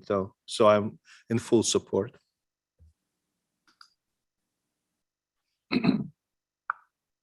And even in sort of the most ideal situation where a node is really continuously performing, I think we are not talking about extreme amounts of reimbursement for any node. So there isn't going to be a huge discrepancy. So maybe they'll, yeah. Okay. Let me go to Dr. Wakefield and then Dr. Plitzka. So, Lachelle, could you talk a little bit more about, I guess I'm a little confused. I also agree that I don't want to penalize people for being great recruiters in the first biennium. And some of these projects are being extended in time frame, and I think it would be helpful to reimburse them so that they don't run out of money and we get as much data as possible. But how are we saying 4 per month are even being seen, or what is that? When you say 12 per, what does that mean? Those are the number of participants that are being paid in this instance at the 1 month, the 6 month, and the 12-month mark. That month. I think we'll definitely run out of funds very quickly if we do it like that. I think the original, when we did the original budgets on how far the $600,000 would go for these, when we looked at that, we were looking at new recruits and what the amount of money would be to tied to that participant, that new participant, over the longevity of the study. And so I'm worried that if we have over 4 people presenting for their 6, or are we saying at each time period? Like you might have 4 present for their 6 month, you might have 4 present for their 12 month, and that's not adding together. I just want to be really clear on what we're talking about. Right. So if you recruit a new participant and you pay that 1 month mark, I'm automatically estimating what our future obligations are to that person, but you still, I guess the difference between option 1 and option 2 is if somebody recruited at the end of the last year, they still have to pay their 6 month and 12 month reimbursements for that person, but everybody got a flat budget. And so they may not be able to recruit this biennium because they don't have the budget to be able to pay the reimbursements for people that they recruited in the last biennium.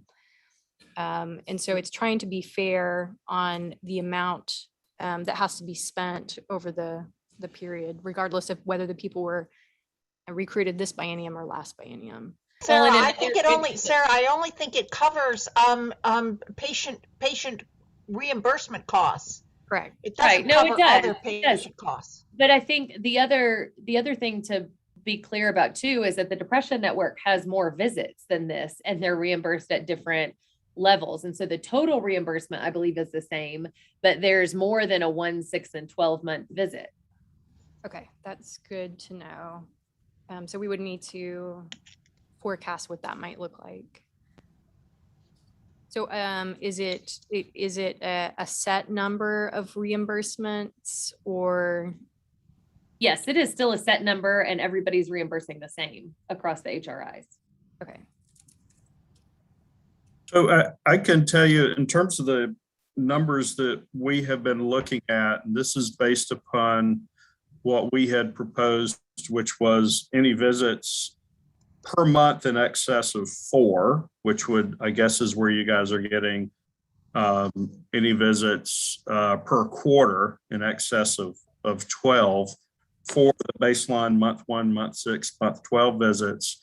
So we've been calculating that to see how it would work. And we had a very robust month on the trauma network in October, and the total disbursement using that formula would have been $7,000 or would be $7,600. Now, as we go a little bit further, the month 12 numbers are going to climb, because out of that 7,600, only 400 was for reimbursement at the 12-month visit. And so that number will climb, but I think at most, it's going to be in the network wide for the trauma network. It will be between $9,000 and $10,000 per month. So you can, and so if I know the depression network has more visits, but I think the reimbursement rate per visit is lower, so that it ends up balancing out. So if between the two networks, we're talking about $20,000 per month as a likely maximum being distributed, you can do the math from there in terms of how long that might last. You'll have leftover money, David. Not a lot. That'll end up using about all the money. 25 for each, 500, or 25,000, and then you have 2 years worth of time times 12 months. That ends up right at about the 600. Yeah. I think one of the other things to keep in mind, which goes back to what Dr. Nemiroff raised, and that is we probably a little guidance from the executive committee might help, in the sense that if we go ahead with the goal that we need to cut it off at the end of 2023, then we need to stop enrollment sometime at least by the big end of December of 2022 or early 2023. And then the reimbursement rates will drop. If we want to continue, then it's a different calculation. So that is that's a strategic decision that the executive committee has to come down with. Assuming that there will be continuous increase, we're talking about only this money running out. We're not talking about, unless we continue, if the funding continues, we can continue working. There will be no extra funds for overperformers. I don't think, based on the fact that we ran out of money, any decision about closing the function of the network should be made. Decision closing working of the network should be based on the basic funding support of the network. So let me go to Steve Plitzka. He's patiently had his hand raised. You're good. Steve? Steve, you're muted, sir. I'm trying to remember, did we set a goal of how many completed 12 months people we were going to have in each of the projects, or did we leave it open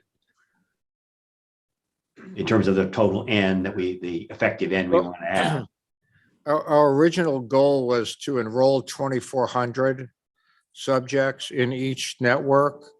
And our hope was that we would have a relatively high retention rate, probably unusually high expectations, but we certainly wanted to end up with 2,000 subjects at 12-month point.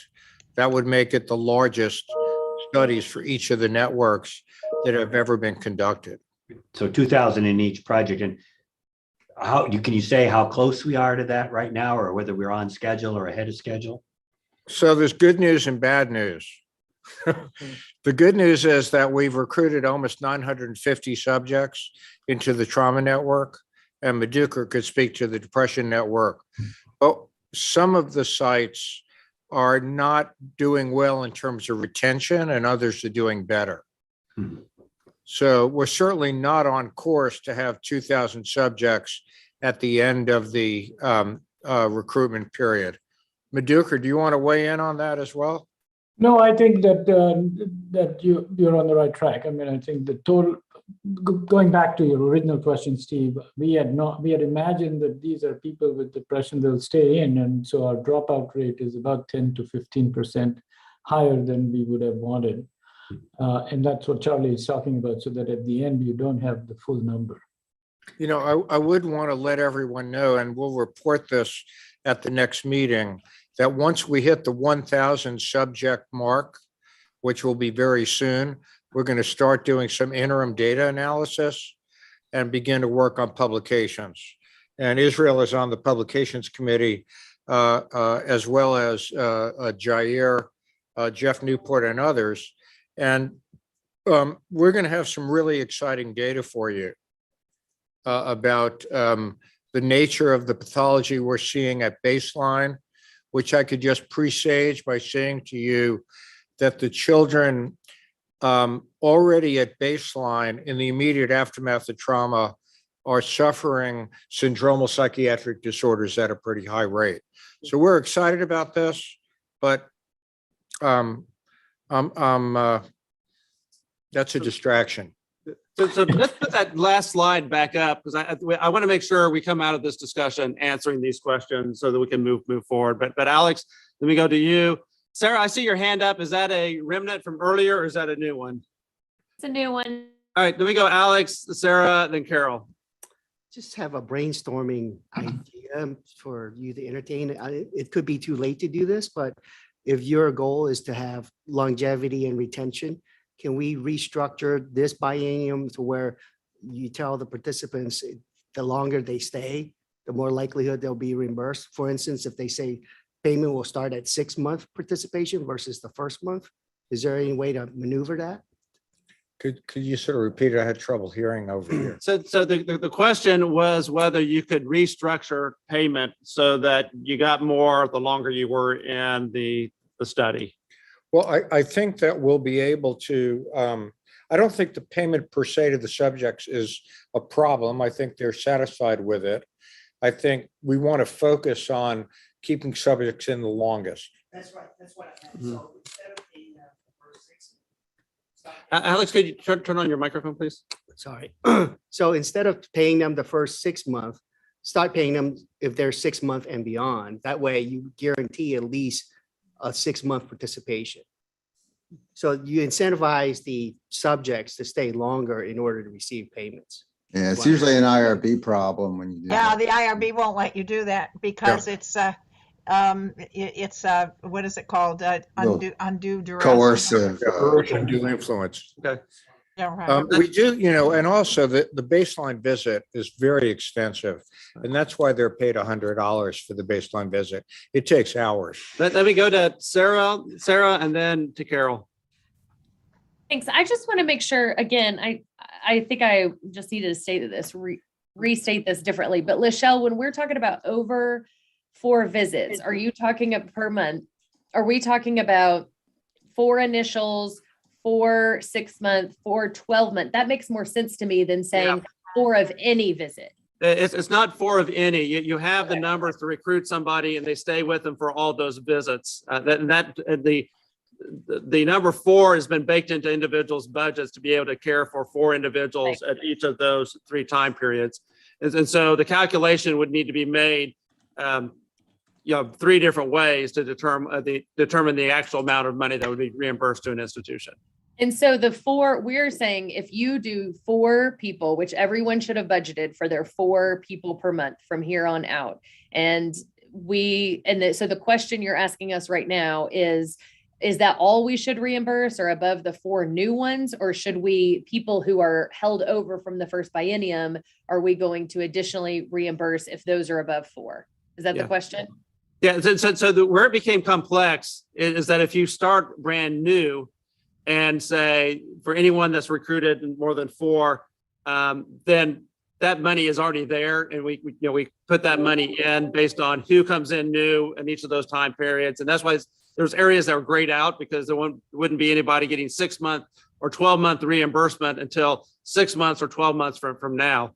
If you instead say, we want to encourage the people that have already been recruited to come into their 6 months and the 12 months beyond what's already been baked into your budget, then we could recalculate. But for each of those time periods, you need to make a calculation of first-time recruitments. Are you above 4 per month over 3 months?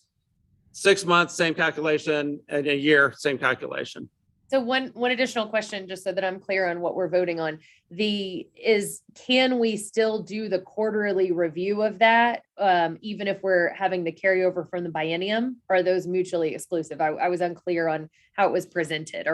Can we say, yes, we want to do anything that's above 4 per month on average 12 per month for each of these, or 12 per quarter for each of these time periods, including those that are from the last biennium?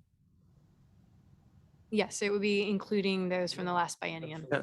Okay, can I make a motion that we do that?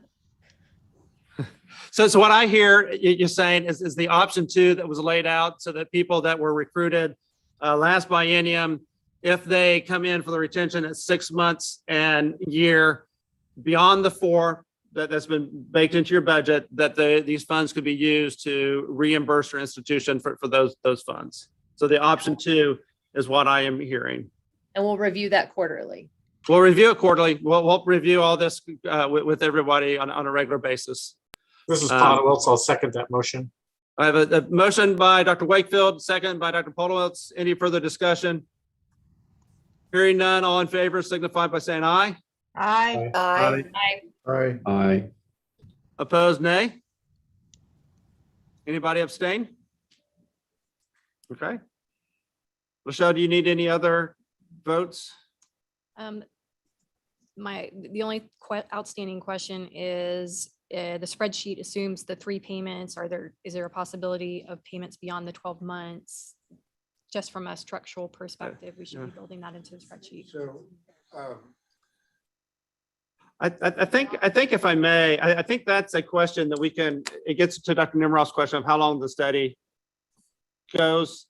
I think that'll be a further discussion. For right now, this is how that 600,000 that we've allocated will be dispersed. And when we've gone through that pot of money, we're through that pot of money. I don't have other dollars that I can allocate into that pot. But this will be the process in which that 600,000 will be used. And then as we look at the burn and how it's being depleted, then we can figure out how much longer we can, or whether the legislature puts in additional funds, or whatever else occurs on that question. Does that make sense, Lachelle? Yep, I will keep the three options only in the reimbursements. Okay. And Michelle, am I still right that that each HRI will directly send you, so to speak, the numbers so that they directly can get the reimbursement from UT?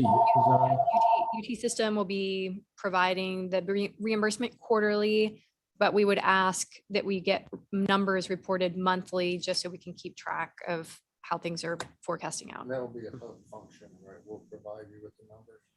Well, I think each HRI has to confirm what they've paid, validate what they've paid, or that was one of the questions, whether it could be a hub. So why don't we figure that out? And I think it may be something where institutions copy both of us. You can do the initial analysis, we'll do our analysis, make sure we're understanding things the same, and then make the allocations. So I see Dr. Pliska's hand and then Dr. Wakefield's hand. Yeah, I guess coming up on Charlie's sort of philosophical point. So it looks like roughly August, the end of this biennium, is probably when we would do the last recruitments, because we want to get them through the whole year. So the final second year of this biennium will be largely following subjects. And then we need to think about what we're going to ask the legislature for the biennium after that.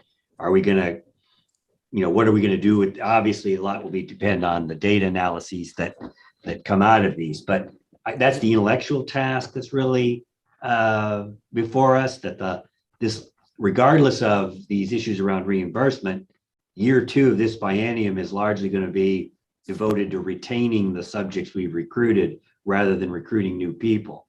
Do I understand that correctly? I would just say that the 6-month period from the time of the initial trauma or the identification of depression is valuable data. And I could argue that we should continue to recruit to at least capture 6-month data, and probably would use the last 6 months of that final period. But I think these are conversations we have to have in more detail in the future. I agree. I just want to be sure I want to just understand the long-term task ahead of us. So it- I agree with you, Charlie, that as long as we have 3 to 6 months of follow-up data, that's still valuable. So therefore, we would not stop recruitment in October, Steve. okay, so we would continue October probably through another 6 months into the next biennium. Right. That's at least that's your advice to us at this point, and we need to formally address that at some point. Yeah. So we'll have ongoing conversations on it and how long we can continue. But for today, we'll use this methodology for the 600,000. Sarah Wakefield? Yes, I wanted to reiterate that we had also discussed in the Depression Network and with the Trauma Network and the 6-month time period and really looking at maybe December, but I think that's a discussion we can have. But my main point that I wanted everyone to take home is that we really want you to do more than 4 subjects, more than 4 participants per month, if at all possible, that we will not reach our goals if everybody is only doing 4 per month, but that even on average. And so if we can really, that's why we're excited to have this additional money that we can draw down for additional participants. But the goal is really to get more. I think it was closer, at least for the Depression Network, Dr. Javetti, it was closer to 8 per month that were needed from each HRI to meet our target goals of participants. And one little clarification, our goal was 1,800, not 2,400, Charlie. So. All right. Very good. All right, why don't we move on to the next item, actually item number 6, and have an update on from the COSH on the current work of the consortium. And with Dr. Williams, are you able to hear us now? Yes. Okay, very good. Let's get her slides up and we'll go ahead and jump in. Edith, is that you doing the slides? I think holding up, yeah. Okay, no, I just was because we have the live the dashboard in a second. Okay, so all right. Do you want to share them yourself? I thought Edith. I don't. I mean, as long as somebody was helping me. I mean, Edith, because we have to do the live. We have to do the dashboard in a second. So. Sure, I'll put them up. Thank you. So we'll have a funny joke because we've been doing fun jokes in some of our COSH meetings. So Edith has got it going on for us. Thank you. So what kind of key can't open a door just in time for Thanksgiving? A turkey. Okay, I don't need subtitles. I don't think so.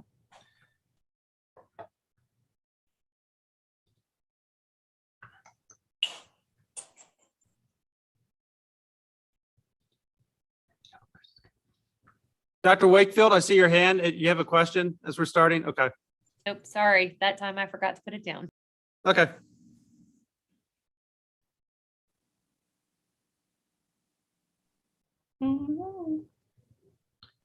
Sure, it'll come up eventually. Technology.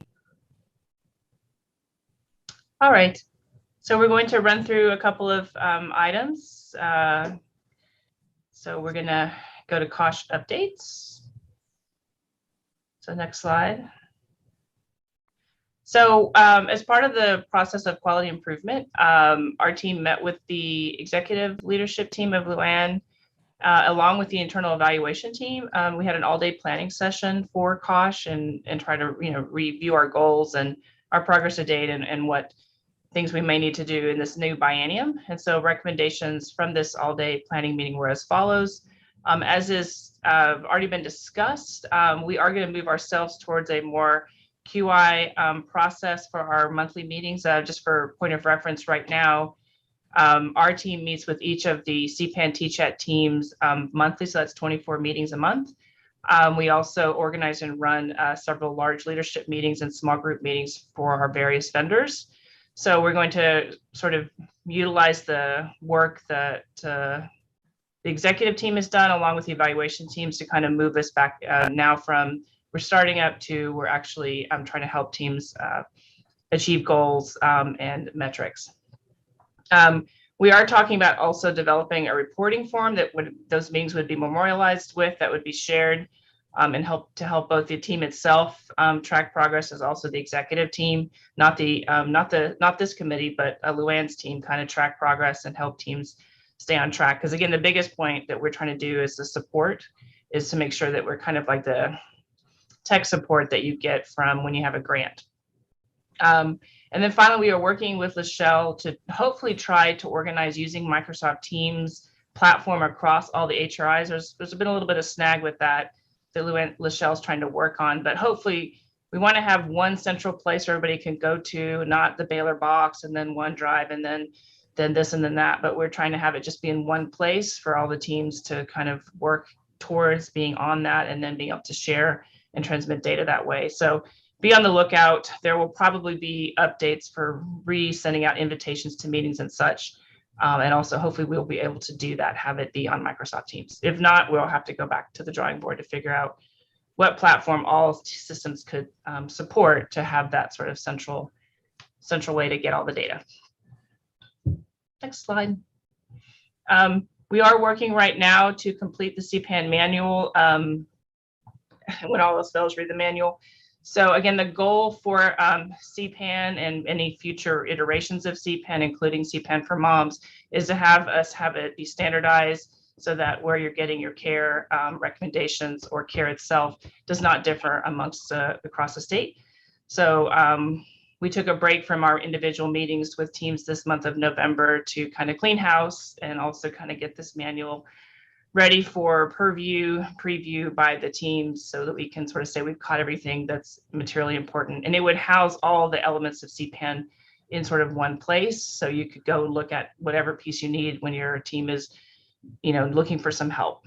And then just as a plea, we still at Kosh have not been able to hire a senior data analyst. We've been now trying for almost 5 months. And we've only gotten a few applicants and they seem to pick other jobs before they pick us. So if you know anybody that might want to live in Houston, Texas area, who's a senior data analyst, please send the link their way so that we can look for some quality applicants and get that position complete. It is an important part of Kosh to have this individual kind of help us, particularly as we go towards QI and outcomes and whatnot. We really need to have that ability to have a full-time person working in that way. Next slide. Additionally, speaking of this sort of QI, making sure that we're staying on the same page, there was a lot of conversation. It actually touched several committees. And so just telling the executive committee here, in case you've not heard it from your individual team structures, we've developed a change request process for data and procedural improvements from our vendors, particularly Trader Lantana, and specifically. So therefore, we can make sure that we're making sure all the relevant eyes that need to see something related to a possible change reviews that change. And so when in the documents that you got today, if anybody's not seen, I'm not going to pull it up right now, you can look at it. But of course, the first thing is this change necessary? And then what will that change impact? Does it impact data? Does it impact just how the program runs? And then consider the impact of the change. Like, is it going to impact all the HRIs or just one? And then finally, I should probably put the impact to data above cost of change. But we really want to make sure that we're looking at these things, being fiscally responsible at the same time, making sure that we can achieve our aims with our structures, with our vendors and the data that we're collecting. So that's the other piece that you can look at to see how that sort of runs through.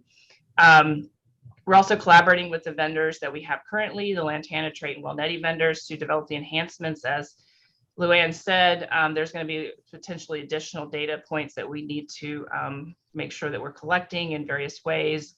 So the evaluation teams, as well as the executive team and these other the data governance committee in particular, is going to make sure that we really are paying attention to how things get built out so that we can make sure we capture the necessary metrics. And then finally, we are collaborating, like I said, with the data governance committee, the evaluation teams, the operational teams, in order to make those product enhancements with that timeline of the sort of very early spring, so that we can start to move forward on these ARPA projects as quickly as possible. And then Kosh will help take the overall lead for the organization of the FISP ARPA program that we discussed earlier. And with that, we will have additional team members hired, just as Luann said, for their team. We'll have some additional team members hired to ensure the success of the projects.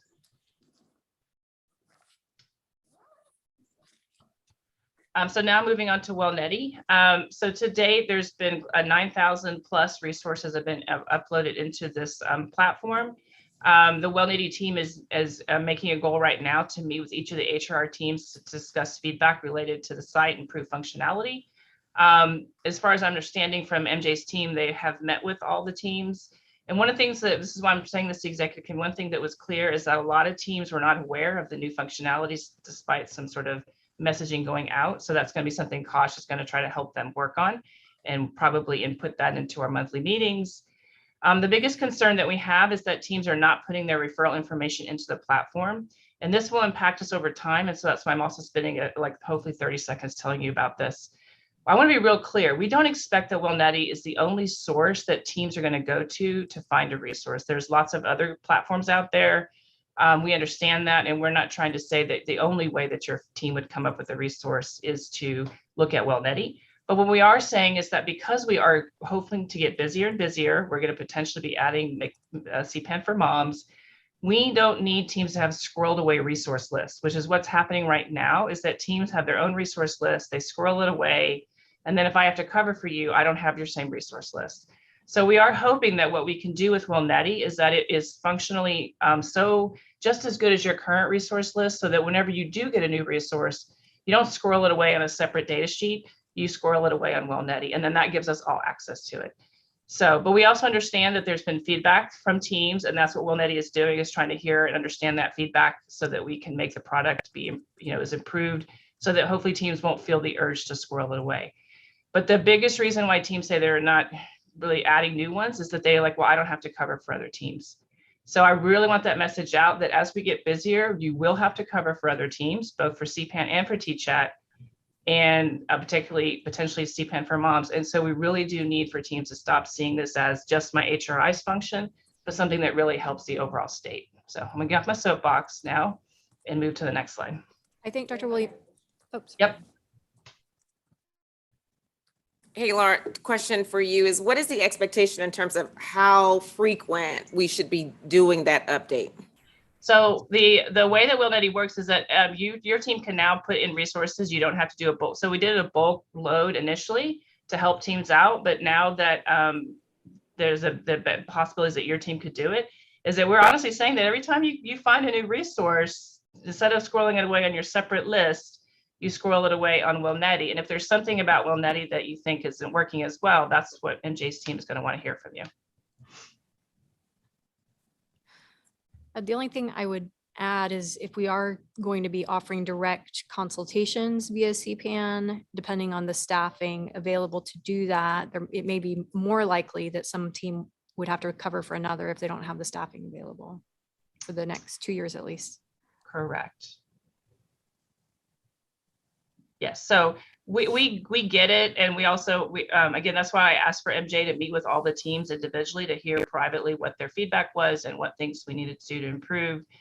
So I think this is going to continue to be a collaborative effort. But I agree that right now, if you may not feel as as busy as you think you could be, we hope to rectify that in the next 24 months. And then we really want to make sure that when a provider calls, we don't have to have extra delays because I don't have access to your resource list. All right, CPAN updates. So Project Echo, speaking of the Zero Suicide Echo framework, Project Echo are sort of foray into this as a statewide process. I can't stress to you how I don't say revolutionary, but how big a deal this is that Texas has done this, that we managed to stand up an Echo project across the state, that all 12 HRIs were providing the same education, providing consultations in the sort of Echo format to pediatricians across the state.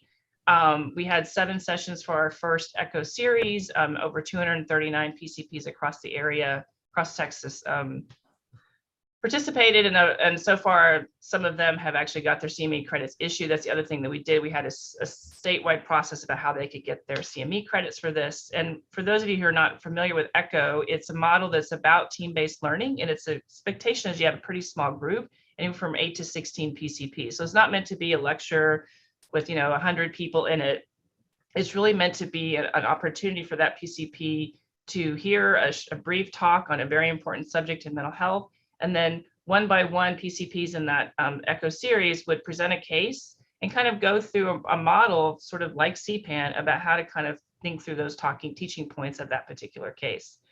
And so that's why I'm saying this is a very important aspect of CPAN, that we are providing education. And speaking of the sort of CPAN for Moms model, this again is very much in keeping with that idea that we need to go out and educate as much as just that we're waiting for a phone call to come in. We have leaned on feedback from participants, so not participants like us, but I meant like PCPs. What is it that you want to learn? So we're working with TPS in particular on that. And again, one of the biggest things we want to make sure we're doing is having consistency and evidence-informed and evidence-based recommendations. So to ensure that piece, our own teaching of the same material will hopefully make sure that our team members are all providing the similar information when posed with similar problems across Texas. All the teams are very excited. Actually, there's a lot of trepidation starting off with ECHO for those who hadn't done it before, but I think that since they've done it, they seem to be enjoying it, and there was actually enthusiasm for going and creating additional content. So we're in the midst of planning and finalizing what the educational moujbouges are going to be for the spring ECHO, and we'll be starting after spring break and running in another 7 series. So again, as we sort of alluded to earlier in the morning, with the ARPA projects do come that we need to make changes and improvements and additions to our different vendors. Again, adding the direct care consultation process does mean we have to provide additional data collection, as well as some features that might, with that sort of direct messaging and that feature of providing feedback or consultations in sort of a text messaging or web-based portal. It'll allow us to more seamlessly request a consultation and provide documentation related to consultations. And so I think that this is going to be a really great feature that's going to be very much appreciated and loved by the providers. We are at the outset including the evaluation teams in this process, as well as the data governance committee, again, to make sure that we don't miss any important data elements that need to be included from the outset to ensure that we're measuring what we need to be measuring. Also that I've put in money for the development of CPAN for Moms, and I've come with my own Dr. Lakey idea for calling it something T-Mom Mind Care, so TMMC. But I get, I think Sonia's point of not making it be too many different acronyms and people get confused. And then also that we'll have to have the new data items. So all the things that are being discussed for ARPA, we're having weekly meetings now with the trait team again, and to really make sure that we can get these things pulled together, approved by all the various stakeholders, and get them moving into production as soon as possible. Next slide. The same thing goes for Lantana. So one of the ideas that we had speaking with the Lantana team, as I said, Lantana already provides us the ability to have providers text us in and get a recording of that text message request for consultation. But there has still been a conversation about could we make the phone call itself run even more smoothly. So there is a way for them to do routing of calls based on a provider's zip code. So if they get the phone call, what they would do instead of picking what region they're in, they just put what zip code they're in, and then get automatically routed to the correct team versus having to answer questions. The Lantana team has costed this out, and you can see here how much they feel like it would cost to do the reprogramming for that type of one. It still would be the same phone number, by the way. And then there would be an additional monthly increase to the monthly invoice as a result of that sort of technology and work. As I said, the texting is already available at no cost, and so we could sort of what we decided we want to do is make sure that there's almost any, except for the Pony Express, I think that's probably the only way we can't do it, is however a PCP would want to contact us, we're going to open that sort of process up to be more accessible to providers in various different ways of how they would feel most comfortable reaching out for a consultation. Next. So now Edith is going to do the fun task of stopping this and starting the dashboard for the trait. Glad it's her, not me, because I'd probably mess it up. I think you'll be excited to see these numbers. So as you can see up at the top, now we have both the dashboard and the data exports. So I'm not going to ask her to click over, but if you clicked over to data exports, then individual teams can now, based on your sort of what kind of user profile you have, download exports that are needed to complete and do the work of CPAN and do the work of measuring your outcomes and all those good things. So that used to be in this OneDrive folder that everybody universally was frustrated with as they were building it out. It's now built out. It's sitting on the dashboard. So for teams, they can just go easily with a click of the button, move over to data exports and download the CSV file that they need. As you can see at the top line, we have our enrolled providers at 6,934 with over 1,200 clinics across the state of Texas enrolled. To date of October, end of October, we had completed over 5,000 consults with an estimated 4,600 patients served, and we're still doing very well with, if the provider wants to speak to a child psychiatrist, they can do that within 8 minutes median response time. So under that 30-minute metric for sure. When you look down at the middle, the clinic type, we still continue to have a pretty good mixture between pediatric and then family medicine and then integrated. And that integrated is the med peds. So when you start talking about CPAN for moms, I'll be honest, we already have a lot of family practitioners who are already engaged in our service. And so just being able to potentially tell them there's an additional service that we can provide for them, including the pediatricians, I think we've already got a good leg up when it comes to that. So I'm going to move down to this middle part here, which I think you'll all want to be looking at. So you're going to hover over that number for me, Edith. Thank you very much. And so this is our banner month. So to date, this is the highest month we've had for CPAN calls with the month of October, with 686 calls across the state of Texas. So great job to all the teams. Certainly, I do think that means we're getting the word out. As you can see in the middle, we are also tracking if they've called once or called multiple times, and we remain steady with having a good percentage of providers call multiple times. So just give you a little bit of context. So for MCPAP, that's been running now for close to 20 years. When they look at their engagement of providers in their state, albeit a much tinier state than ours, their total number of enrollment is such that they have about a third of providers who never call even though they've enrolled, a third who will call maybe once annually, and then another third who call on a regular basis. So our goal, again, is to try to get every provider who might need the service to call, but I do think we're well on that way to really getting the word out. And we do have Melanie Sussman, that her team has been engaged by Luann's team to kind of really help us think about how we can repurpose and re-engage around engagement to people.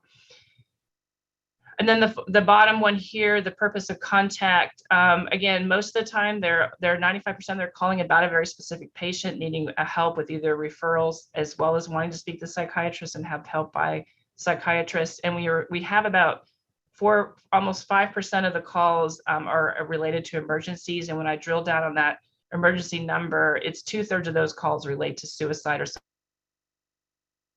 they're calling, and this is the ones where they've identified it, they think it's an emergency.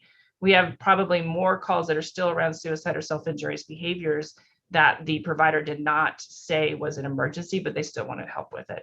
So when we're talking about all the reasons for why we're focusing on suicide in CPAN, I think you can hopefully see why that is that we think there's education and training and learning that it can occur across the state for CPAN. All right. So any questions about this before we move on? So Laura, I have a comment and a question. First of all, it's incredibly confusing to call this CPAN for moms when the rest of all of us call it a perinatal program. So I think that needs to be changed very quickly. But also each of the sites, certainly our site, will have some kind of a different structure to the program than just the straight CPAN structure, and some new participants to the program who specialize in perinatal work, not only who specialize in children's work. So I think that, and I don't think that we have taken CPAN, this perinatal CPAN, far enough into its planning stages to know for sure. And for sure, I don't think it's appropriate for the I don't think it will be useful for you and your group to talk about how this perinatal program ought to look like. That ought to happen in the perinatal group. Sure. I just thought I'd come up with a new name because people have been asking about different name. Just to confuse everybody. Sorry.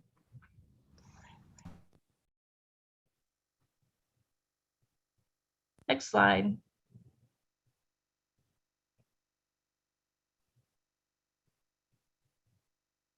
She's got to go back, so got to give her a second.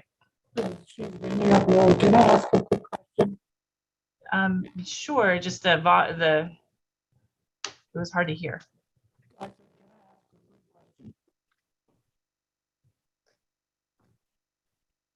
No, somebody had a question. I just was. Dr. Trivedi,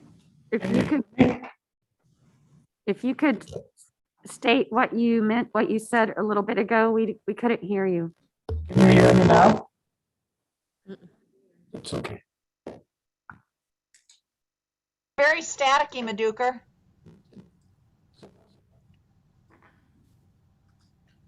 I think he's waved us off. Okay. Well, I'm sure we could try again. So for TChat, the school portal is actually open and available now. The trait team is working with each of the HRIs to have the schools the HRIs and the schools who wish to participate get enrolled and loaded and trained in utilizing the portal. Again, this is not to replace, if some HRIs don't want to do the portal, they don't have to. But if they do, we are helping move that process along so that the schools themselves can put the console directly into the trait portal and the HRs could directly see it and start working with it. So that will allow for, again, that input. Over time, there's also going to be a dashboard that will be for the school itself, based on the type of role that the school personnel has, to be able to track the referrals, to give that feedback loop to the schools themselves. And then also as the next sort of phase will be allowing for sending and receiving documents needed to coordinate and collaborate care. So these will be things that the portal will allow us to do with our TChat school teams. Next slide. As again, speaking of the ARPA funding and the projects, we've already been having conversations with the trait team, as well as the data governance team and the TChat leadership team, again, about making a portal for for families to do instead of an app, simplifying the intake form to improve access, decrease disparities. And also there's been a request, a conversation to have the parent and patient satisfaction surveys that are currently done through a separate process with the internal evaluation team support to actually move them into the trait system so that it could all be one process. So that's something else that we are looking at, how that would work so that we could move that out. And again, for all the different ARPA funded projects that have been approved and will get, potentially their budgets approved in the December and then they move forward, we would be working again with the data governments, internal evaluation, external evaluation teams to make sure that we add all the various additional data points that we need to add to collect the data that's going to be necessary for ARPA tracking. Next slide. So when you look at our TChat referrals in the month of October, I want to be really clear, this slide is only looking at new referrals for the month of October. It's not looking at care provided across old referrals from previous months. So as you can see here, we've definitely had a steady increase in the number of referrals across the state for TChat in October. Again, that 1660 number, and of those that had a referral, 621 of them were seen in the month of October. Next slide. When you look at those 621 encounters that were encounters that happened as a result of a referral in October, 67% of them were a first encounter, 25% a second, and as you can see subsequently going through the month. And that makes sense, obviously, because as people move through when they got their referral, it makes sense that they wouldn't have gotten all their appointments in 1 month. I'll talk about the metrics in a few minutes, but go ahead to the next slide. Again, we look at the reasons for referral. We did with the Data Governance Committee and the TChat leadership team make some changes to the referral reasons to get rid of the word, get rid of other.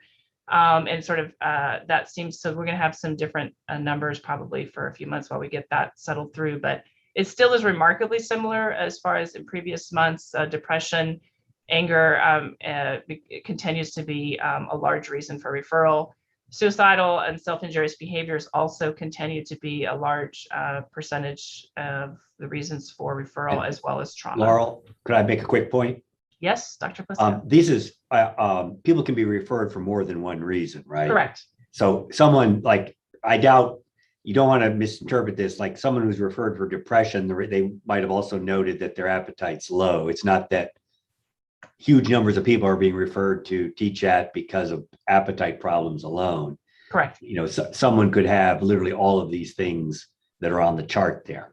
Yes, it's multi-select. It can have more than one reason for referral. I just want to Thank you, emphasize Dr. that for any public members that might be watching. Good point. And so when you look at the type of provider that was in the encounters for the young people for TCHAT, again, the largest percentage of them continue to be the counselors, therapists that each of the HRIs is working with. Next largest percent is psychologists, and then 8% for psychiatrists. When you look at the reasons for what they're doing, what kind of care the team is doing across the state, again, a large percentage of the time they are doing supportive therapy, other sorts of case management, school coordination as well. And so again, it's just sort of gives us a good flavor of kind of what care the TCHAT teams are providing. Hey, Laurel. Yes. What's in the none category? Sorry? None of the above? 8%? Oh, so we have been drilling down on that particular issue. Again, this probably has to do with the psychiatrists themselves saying that I didn't do any of these things. And so because it was something that was a requirement of the team member to put this down.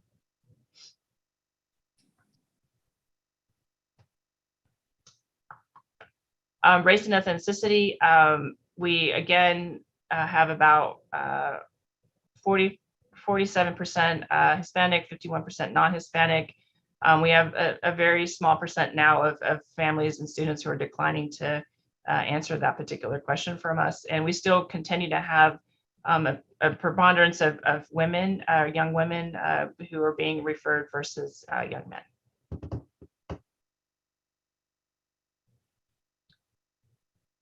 Dr. Pliska and Dr. Vo. Okay. That data governance committee has been meeting weekly, as noted. A lot of our recent work has been helping design traits to kind of optimize it for the members, and also to gather the wide variety of metrics that you've seen presented and the things that we're going to look at in the future. The variety of reporting forms that sites HRIs have to send in, we're kind of refining those. I won't go those into detail. I would say there's two issues that have been put on the governance, that the governance committee has put on its own agenda to look at in the coming weeks and months, that may want to bring back to the executive committee, is making sure that we get a good return rate on the many assessments that we're sending out to families. In particular in TCHAT, we're getting very good feedback from families who do return the survey, but it's a very small percentage of the surveys they got. Molly, I don't know if you're on the call. You know, I believe we have a few hundred surveys out of the thousands of people who've been seen in TCHAT. And obviously we want to do a lot better than that. So we're going to examine the processes around that. Similarly, TRAIT allows the providers to send a number of automated assessments to look at outcome. This does require the parent to receive the email on their device, activate it, and go in and do the measures. That activation rate appears to be quite low. In fact, I got an email just a few minutes ago from the TRAIT people And let me just grab that. Dr. Pliska, if I may, a point of clarification. There's two different things. One is the intake form that Trait sends out. That's an app that a family needs to download. That is separate from the assessments. The assessments don't need the app. The assessments can be just sent to a parent or a child's email, or the team itself could send it to themselves and then ask the questions of the family. So there's two different conversations around access. I think they're both very important, but they're not the same. Yeah, that good point. And the data I have is on the app, and if you have 3,913 enrolled people, roughly 1,000 have downloaded the app, which I guess you could say is either not too bad, but then not great. To have only 30% of the participants involved in that. And we don't have data on the individual assessments. Say a provider sends out a PHQ-9 or a ADHD Vanderbilt assessment. How often is that coming back? These are not state metrics. So that was the important point, right, Laurel? Yeah, but that was the second line. The second line was actually assessments. There's been over 5,000 assessments sent out. So that could be a Vanderbilt, a PHQ-9A, a SCARED. And of those 5,000, about 3,000 of them have been returned. So again, the intake form, which is the app, that's why it can get a little confusing language-wise. Okay. Yeah, so All right, that's so that. I then, do think so okay, so that's 30% return rate on the app, which is the intake, 59% return rate on individual assessments. Is that correct, Laurel? Correct. Okay, so that's the latter is a little better, obviously. And as my point being is that while these are not state metrics, it's quite likely that we will be asked, well, exactly what good is TChat doing? And we're going to want to go to our instruments that we're gathering and we hope that it is a representative sample. For instance, if only the people who are doing poorly are putting back, are returning the assessments, or they're sending a baseline, but they never do a follow-up, we're not going to be able to answer those questions. So the governance committee is going to drill down on that and try to get ahead of the curve and see if it's an issue, see where the issues are that are limiting the return. All right, and that's all I have. Great. I would just add that, again, there's several things that have been approved and they've been added to the link that you got sent out. So if you've not had your chance to look at them as executive committee members, you're welcome to do that. That's the CPAN list process, particularly to ensure those who've either declined to enroll in CPAN or were some reason considered ineligible. We went through that process quite extensively to make sure we have a consistent way that we're doing that across the state. And then finally, the TCHAT state metrics were finally sort of approved after several weeks and months of back and forth. And so just like you have the CPAN dashboard that I'm sharing, in future months, you will see a TCHAT dashboard that will look at the sort of state level and include additional information beyond what currently Edith and I share with you. But we were waiting for that to be approved. And it's just finally 2 weeks ago got approved.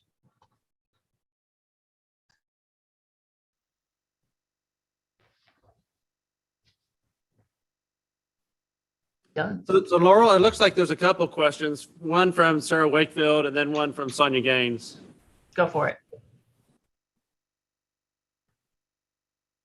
I'm speaking on behalf of Dr. Trivedi. He texted me his question, which was, and I thought he was trying to get a sense if we had data on the number of suicidal ideations that the PCPs did not think were an extreme emergency, because that would be such a great place for implementation of FISP.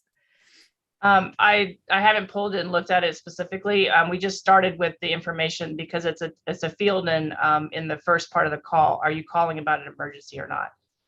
So. Is there a way to collect data about self-harm or suicide? Because I know I get a lot of calls and it's like, well, we've done these things and we did a safety plan and they don't think it's an emergency. Like they don't want to send the kiddo to the hospital, but they want to know what next steps are. And so doing a lot of counseling on that, but I don't know how other than just text, free texting in that section. I don't know how that's being collected or if it is. I think it's being collected in the way you're talking about. So it's not that it would be impossible to look at. It just would require a data analyst that I need to hire. Thanks. I also want to say, Laurel, this is incredible. It's just really amazing. Well, it's a combined effort from across the state. So go state, go team. Sonia. So I'm really glad to see that we are doing follow-up surveys to get information from the folks that have participated in the initiatives. I was curious about how often do we plan to publish the findings from those surveys? That is an evaluation team question. So I don't know if any of them are on today. But it's a And question. actually, and I think that's actually, it's a critical question, because a lot depends when we think, that the data are in the shape that we want to go in and actually start doing analyses, that we feel we've got a good enough return rate, that we've got a representative sample, so that we can put a lot of confidence in the numbers that come out. So I don't think we're there. If I were going to say something off the top of my head, I'd say I'd wait another 3 to 6 months before we have critical mass and we can start drilling down on it. And another point that I think is important here long-term, and I know that we're still gearing up, but equally as important to the data that you get in terms of the folks that have participated, I think we need to be tracking, the costs, for these different services, so that we can have an understanding about what our return on investment is. I think that, that long-term, that's going to be important for us as well. Dr. Lakey, my understanding is that is something that the external evaluation team in particular is working through. Yeah, and that's why we have the external evaluation team, that and other issues, to make sure we have complete evaluation of again, so we can tell that story to the legislature of what we did and what it cost to do it.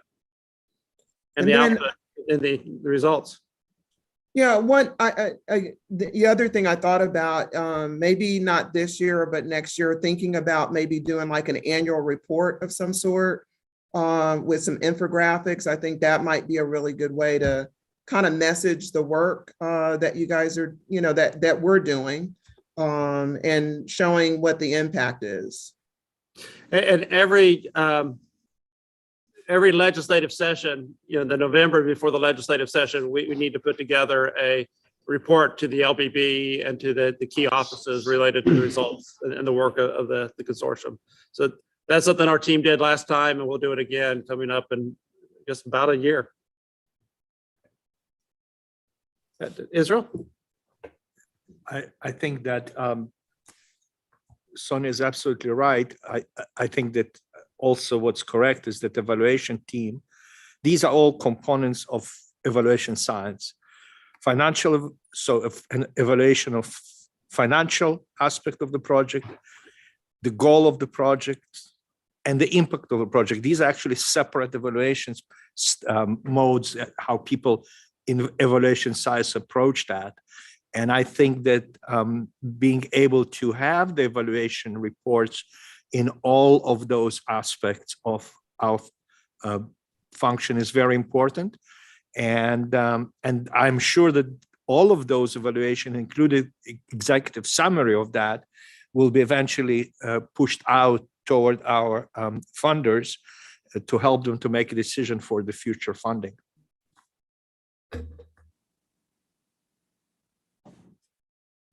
And Michelle, looks like you sent me some information in the chat related to the next external evaluation report. Yeah, so we meet weekly with the to talk about evaluation, and my understanding is that they are finalizing their report right now, and they hope to provide an executive summary, like a high-level summary of their findings to this committee in the next few months. Yeah. Okay. Any other questions for Dr. Williams? Seeing none, thank you, Dr. Williams. Again, great work. Great to see those numbers going up in all the programs. And so thanks to everybody for doing the work we need to do in order to really build this program. So with that, let's go to item number 7. Actually, David, one moment. Yep. I have a quick item from the Child Psychiatry Workforce Expansion Committee. Okay. All right, well, we don't take a minute.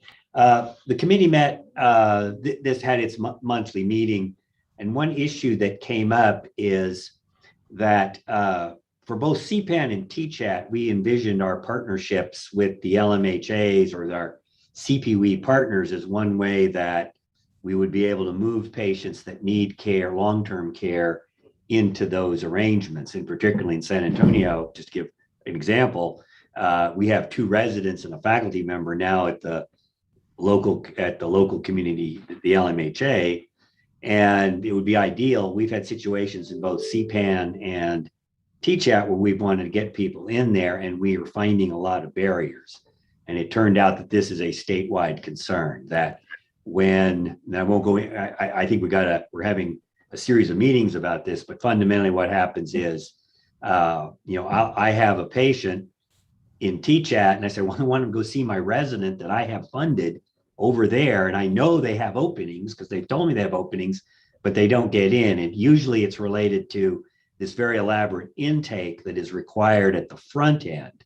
And either that intake can't be scheduled in a timely way, or parents are resistant. They say, well, why should I go and get, they're told you before you see your provider, you have to have this intake. And we just do all these things and then we'll give you the appointment, and people never get there. And so and a number of the different HRIs reported similar problems. And I think there are some statutory reasons around this, is just the way things are structured. So Luann, I believe we're having a meeting tomorrow, in fact, with HHSC. Is that correct? Yes. Yeah. And I think the reason I bring it up is it's something that the CPW committee workforces had to really start struggling with. And I think it's something we want these 3 entities to move smoothly, really get our good outcomes. It's something we've got to find creative ways to overcome. And I'm very hopeful we were. I don't think it's not because people don't want to see patients. It's just we're trying to get these different programs that have evolved independently. We're trying to bring them together, and it's going to take perhaps some effort. So I'll report back at our next committee in terms of any progress we've made in that area. Very good. Anybody want to comment on that? So I know that we have a meeting scheduled to talk about this more. I had asked Luann for more details, specifics about locations and what's going on, but just so that everyone knows that the services that are funded by GR, we have performance contracts that we have with all of our local mental health authorities, and there's certain expectations that they have to meet related to that book of business. So without having the details, it's kind of hard to know where the bottleneck is, what the challenge is. I do know that when it comes to outpatient services with our local mental health authorities, we don't really, there's not much of a wait list at all when it comes to kids. So it sounds like the wait may be attributed to the pieces that have to be in place that we require through our performance contract. So I think we can kind of, have some more dialogue about that tomorrow and see if there's an opportunity to bypass any of that. Yeah, I know, just real briefly before we move on, one way our adult program here, one way we've got around that is we have some of the LMHA employees, we actually locate them in our clinic where our discharge clinic from the hospital. They do the intake there, and it kind of moves them in more quickly. So there should be creative ways that we can kind of grease the wheels, because I think we're missing some opportunities for some good transitions from both CPAN and TCHAT into long-term care. Yeah, it would be helpful if you had, if this is a problem at every site, or if this is a problem at specific sites. We're gonna definitely get that data. Okay. And the sites where it's not a problem, we want to find out what they do. Exactly. So we can get it disseminated. I'm also, follow up, Dr. Lakey, to your inquiry. I will be involved in that conversation, so I'm glad for that. We'll be looking forward to having some additional information. I will be also interested in knowing what has emerged in the last 6 months as a bigger problem in that, or has it been the same all along?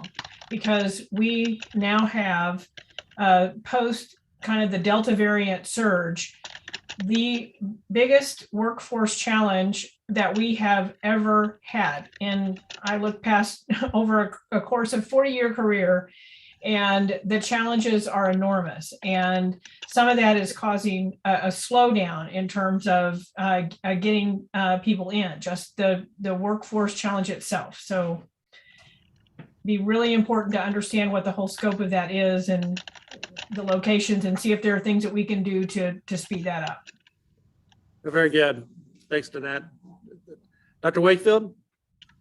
Yes, I think, I'm unable to, I was in the previous meeting and I'm unable to meet in the meeting tomorrow, but I do want to say that I think that Danette, some of the solutions that Dr. Pliska and I had discussed our previous meeting could address some workforce shortage issues. If we were able, if some of our team members through the TCHAP process or even the CPAN process were able to administer some of the needs assessment scales and things and help, and then provide that information. The resistance we're getting is, we have to have an LMHA employed person do this needs assessment. And two things happen. One, if they don't have a person to do that, there's a delay. But two, a lot of the parents are like, I don't want to go do that assessment again. Like, I've already engaged with you guys. You already know what's happening. We don't want to go somewhere else and do that. Instead of us being able to facilitate that and say, we've already done this assessment. Here's the level of need based on your statutorily required assessment. And so that we're hoping to find some efficiencies like that to improve the flow for the families. Sarah, this is Sonia. We are very happy to talk about it, but I just want to make sure everyone understands it's a little bit more complicated than just an assessment getting done. It's also the system that information gets fed into, which is an electronic system, and we can't just delegate that to anyone. Like I said, when we talk about it, I think we can, come up with some ideas to resolve the problem. But I just want everyone to understand it's not as simple as just filling out an assessment tool. No, I think that's really helpful. And I think we feel like it's not insurmountable by any means. It's just, there seem to be some efficiencies that maybe if we could outline it. I think some of us thought it only was happening at our site. And then when we started talking about it, we were realizing that this may be more systems, at the systems level, and needed us involved instead of, site specific.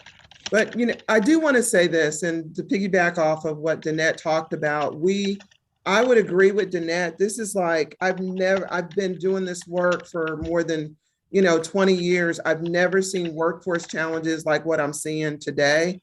Some places are 1/3 down, in terms of vacancies. That's huge. And so while this, the efforts that we're talking about here are gearing up and we're adding money for, recruitment and all of that, matter of fact, you might start recruiting some of the folks from the local mental health authorities, which is going to make it even more challenging. So I think we just have to be mindful of what's going on. It's not that people are being difficult, that this is a really challenging time for some parts of our system.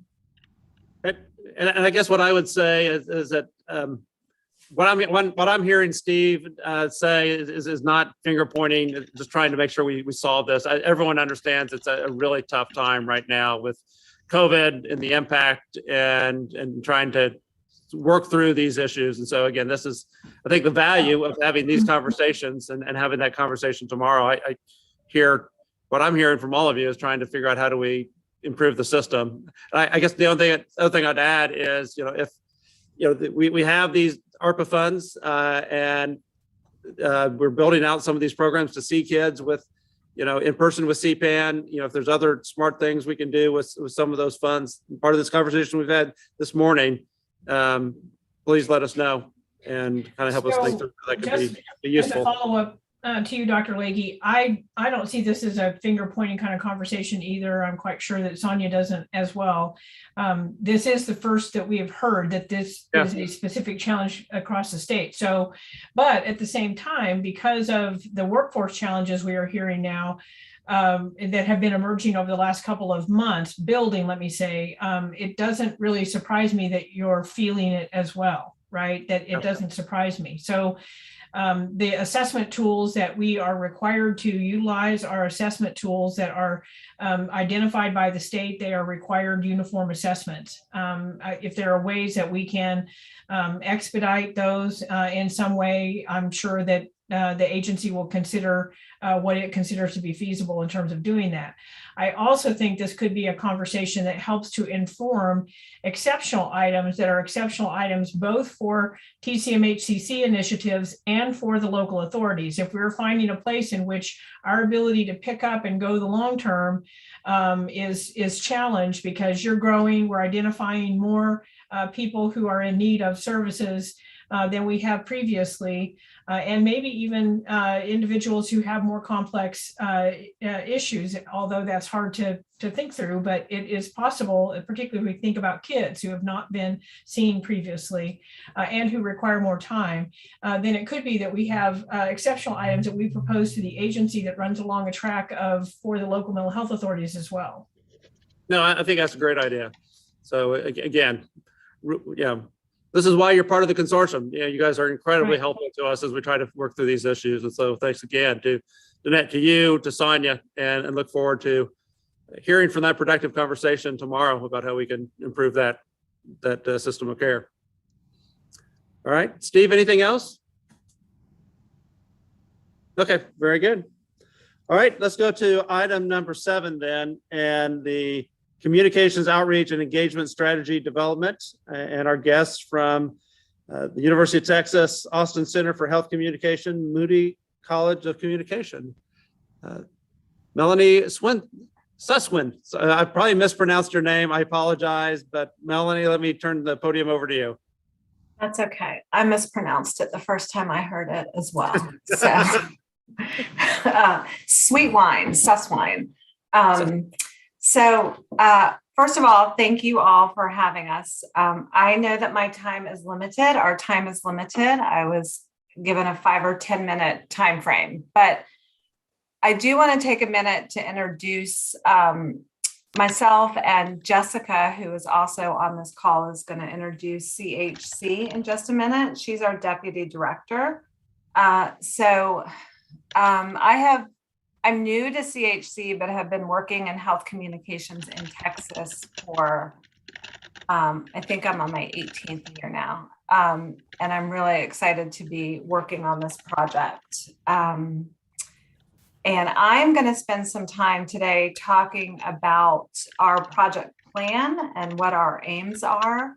But first, I'm going to turn it over to Jessica to do an introduction of CHC. I think we can move to the next slide, Nagla. Dr. Leahy, thank you, Melanie. The Center for Health Communication, we are really happy to be able to be partnering with the consortium and the various programs within it, specifically CPAN and TCHAT, although Melanie's going to talk most specifically today about our partnership on CPAN outreach this year and next year. This is the team that a crew of folks that are helping with this project and partnership. And we do have a designer, copywriter, and web developer. So we have some kind of creative horsepower to bring to bear in addition to the project management and qualitative research and kind of info gathering that Melanie is helping lead. So the Center for Health Communication, over here on the next slide, you'll see a little bit more information about us, but we're a joint academic center between the Moody College of Communication, but also Dell Medical School, and that makes us pretty unique. We are a bit like a communications agency that's kind of tucked inside the university. We do a lot of work with external entities like Department of State Health Services or MD Anderson Cancer Center on various health topics. And our center has some of the stuff that you would typically expect from an academic center. We do a lot of research with our faculty affiliates. We do education in terms of coursework for all types of students, including continuing education. But the big piece of what we're here to talk about today is this part of our mission related to health communication practice, and actually bringing the research and other expertise to bear on doing outreach initiatives. And so on the next slide, I think that brings us into just really quickly how we approach any health topic we work on. And Jessica? Yes. I'm sorry to interrupt you, but if whoever is typing on their keyboard, if you can silence your sound, that would be great. Thank you. Thanks for doing that. I usually have a barking dog or sometimes a yelling child, so I kind of put on the blinders and just go for it. So the center, we will be helping with this partnership through doing some research. Melanie has already talked to all of the HRIs to dig into some of the process and outreach pieces where we can help optimize. And I won't say too much about what else we're going to be doing, but this is the general flow that any project that we take on might follow. And then just here on the next slide, I think this will lead into talking specifically about how we hope to work with the consortium.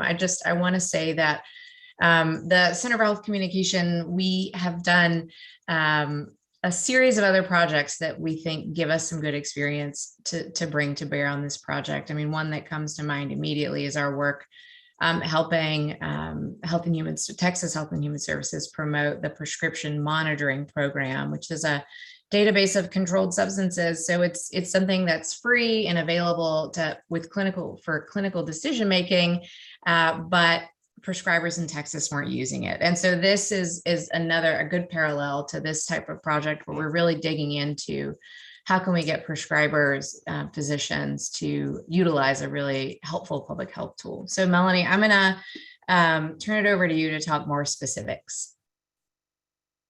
Thank you. Okay, so our timeline here of what we plan on doing is right now, as Jessica mentioned, we're doing some of the formative research and we're onboarding to ramp up for the project. We've already started to produce on the next little area between fall and winter. We have already started to produce some templates for the groups, the different HRIs.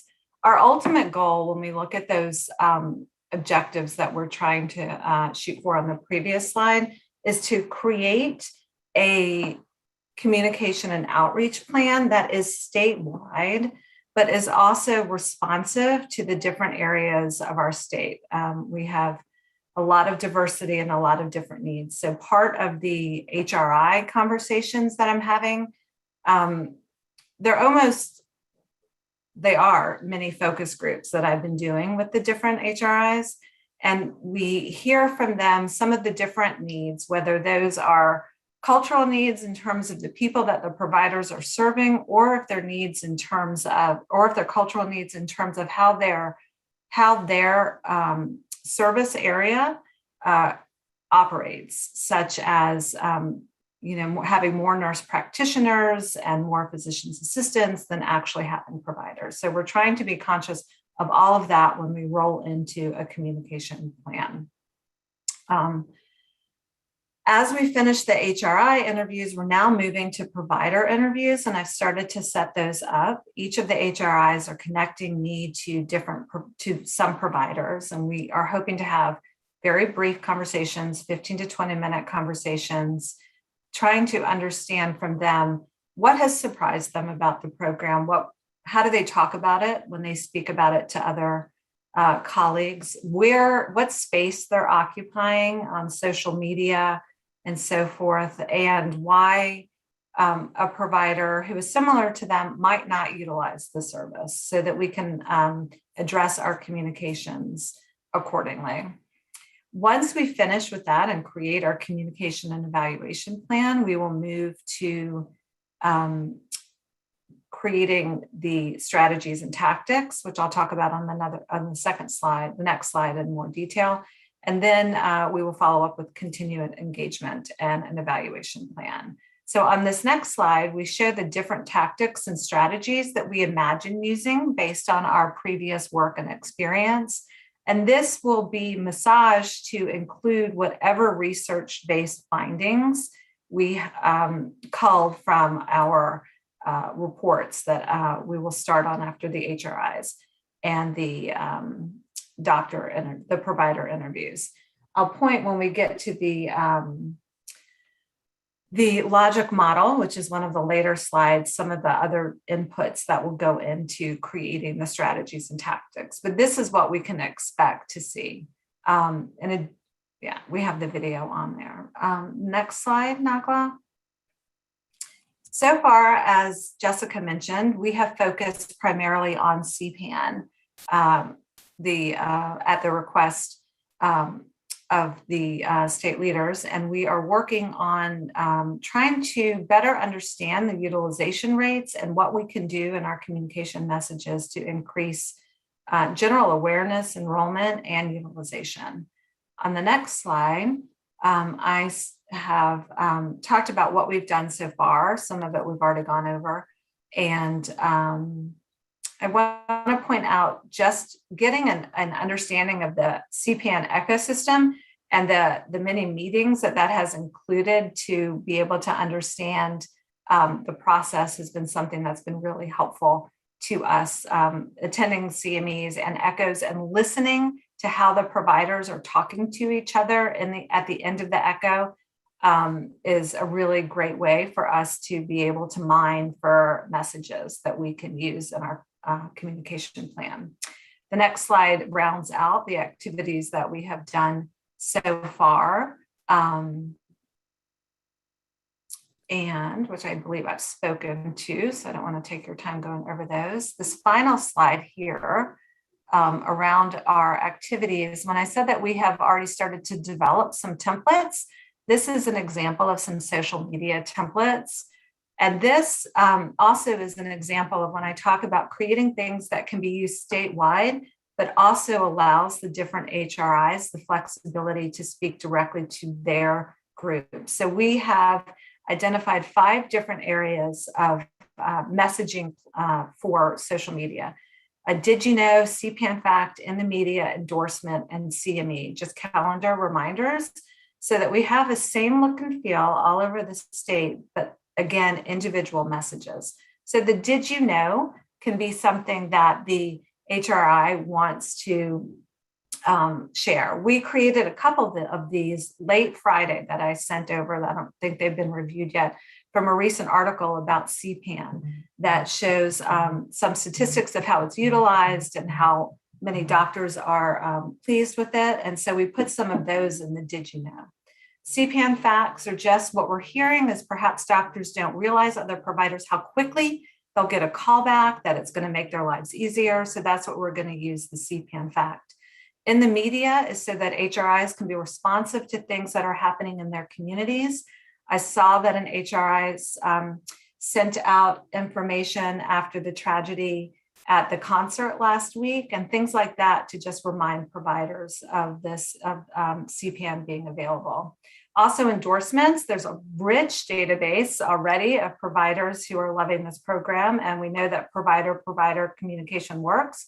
So we want to really emphasize that. And then there's a lot going on in this program. It's very robust, and we want to also provide some help in the way that the calendar reminders perhaps are sent out and highlighted.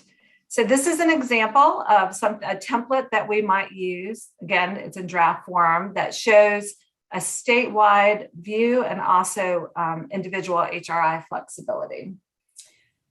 Our next slide is the logic model. So much of this I've already spoken about, but when we are approaching, similar to that slide, the last slide that Jessica went over, how we have a research-based approach to our communication plan, this provider engagement logic model shows that as well. So we are very conscious of the inputs and our collaboration and who that we can work with to get our messages across all the way to the outcomes of ultimately increasing the provider utilization and decreasing the need within our state. So I want to pause and let anyone ask questions or comments, feedback, if they want.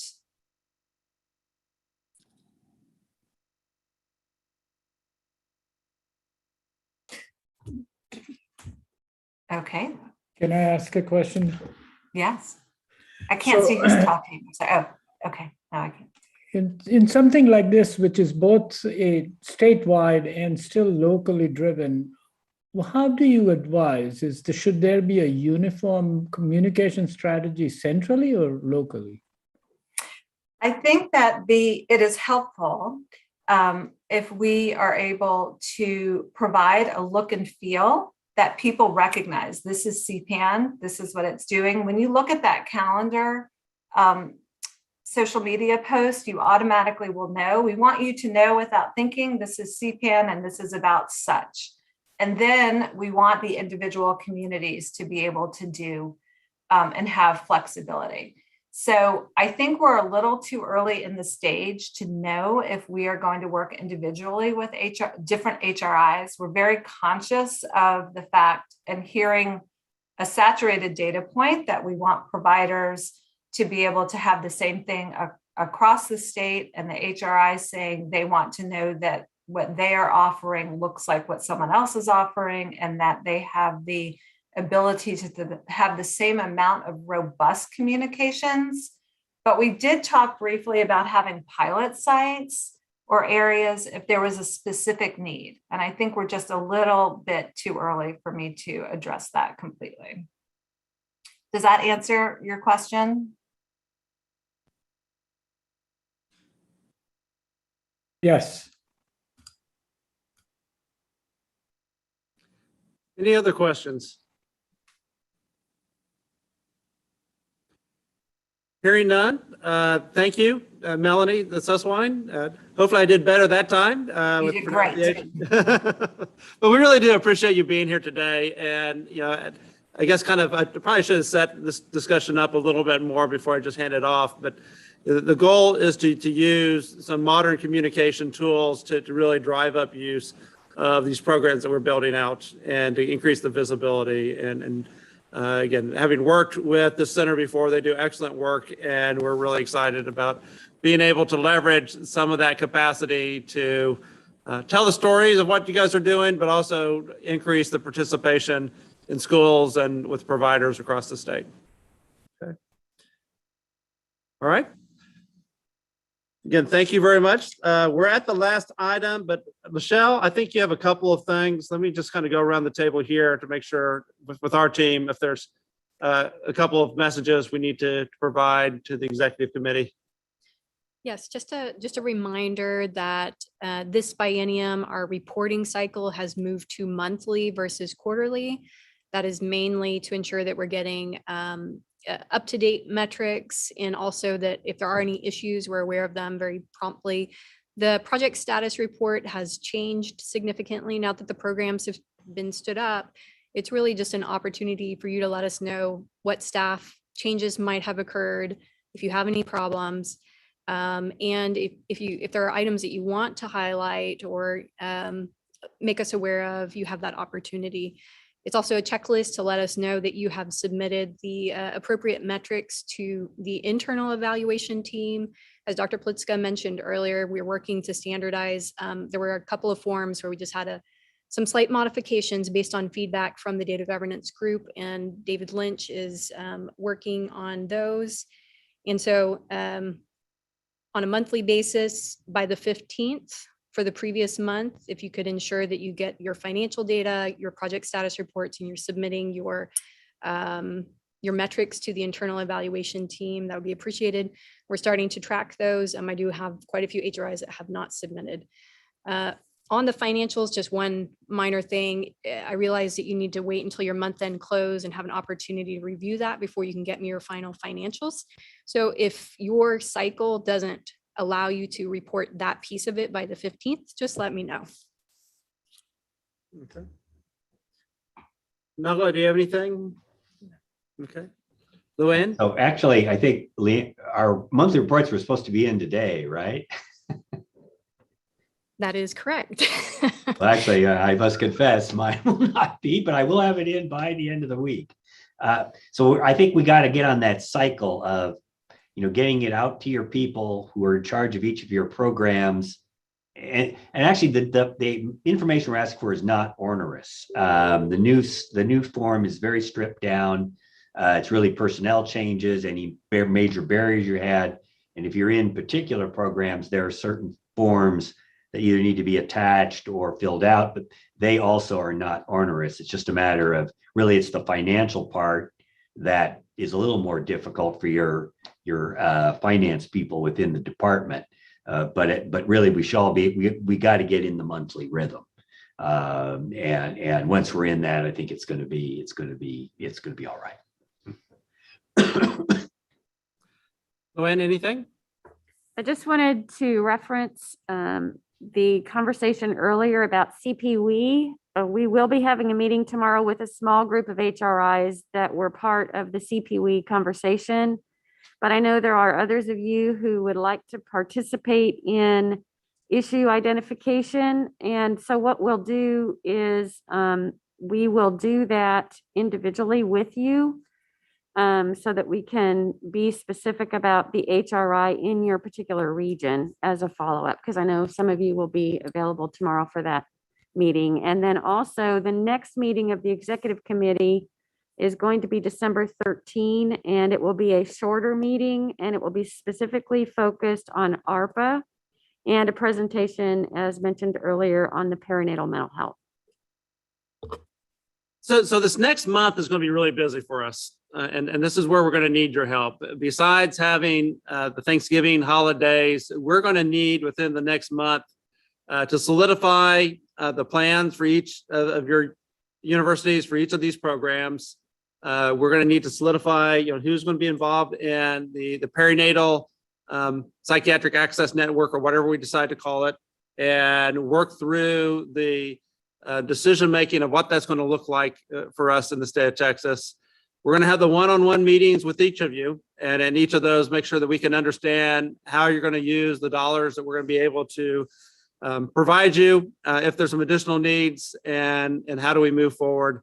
And, for our team, we're going to be in the midst of hopefully hiring a couple of people to help us do some of the management and financial management and the planning here. So it's going to be a really busy month. And so those one-on-one meetings that we have scheduled for you, again, I encourage you to come prepared, be ready for that discussion. If there's needs, bring them to us.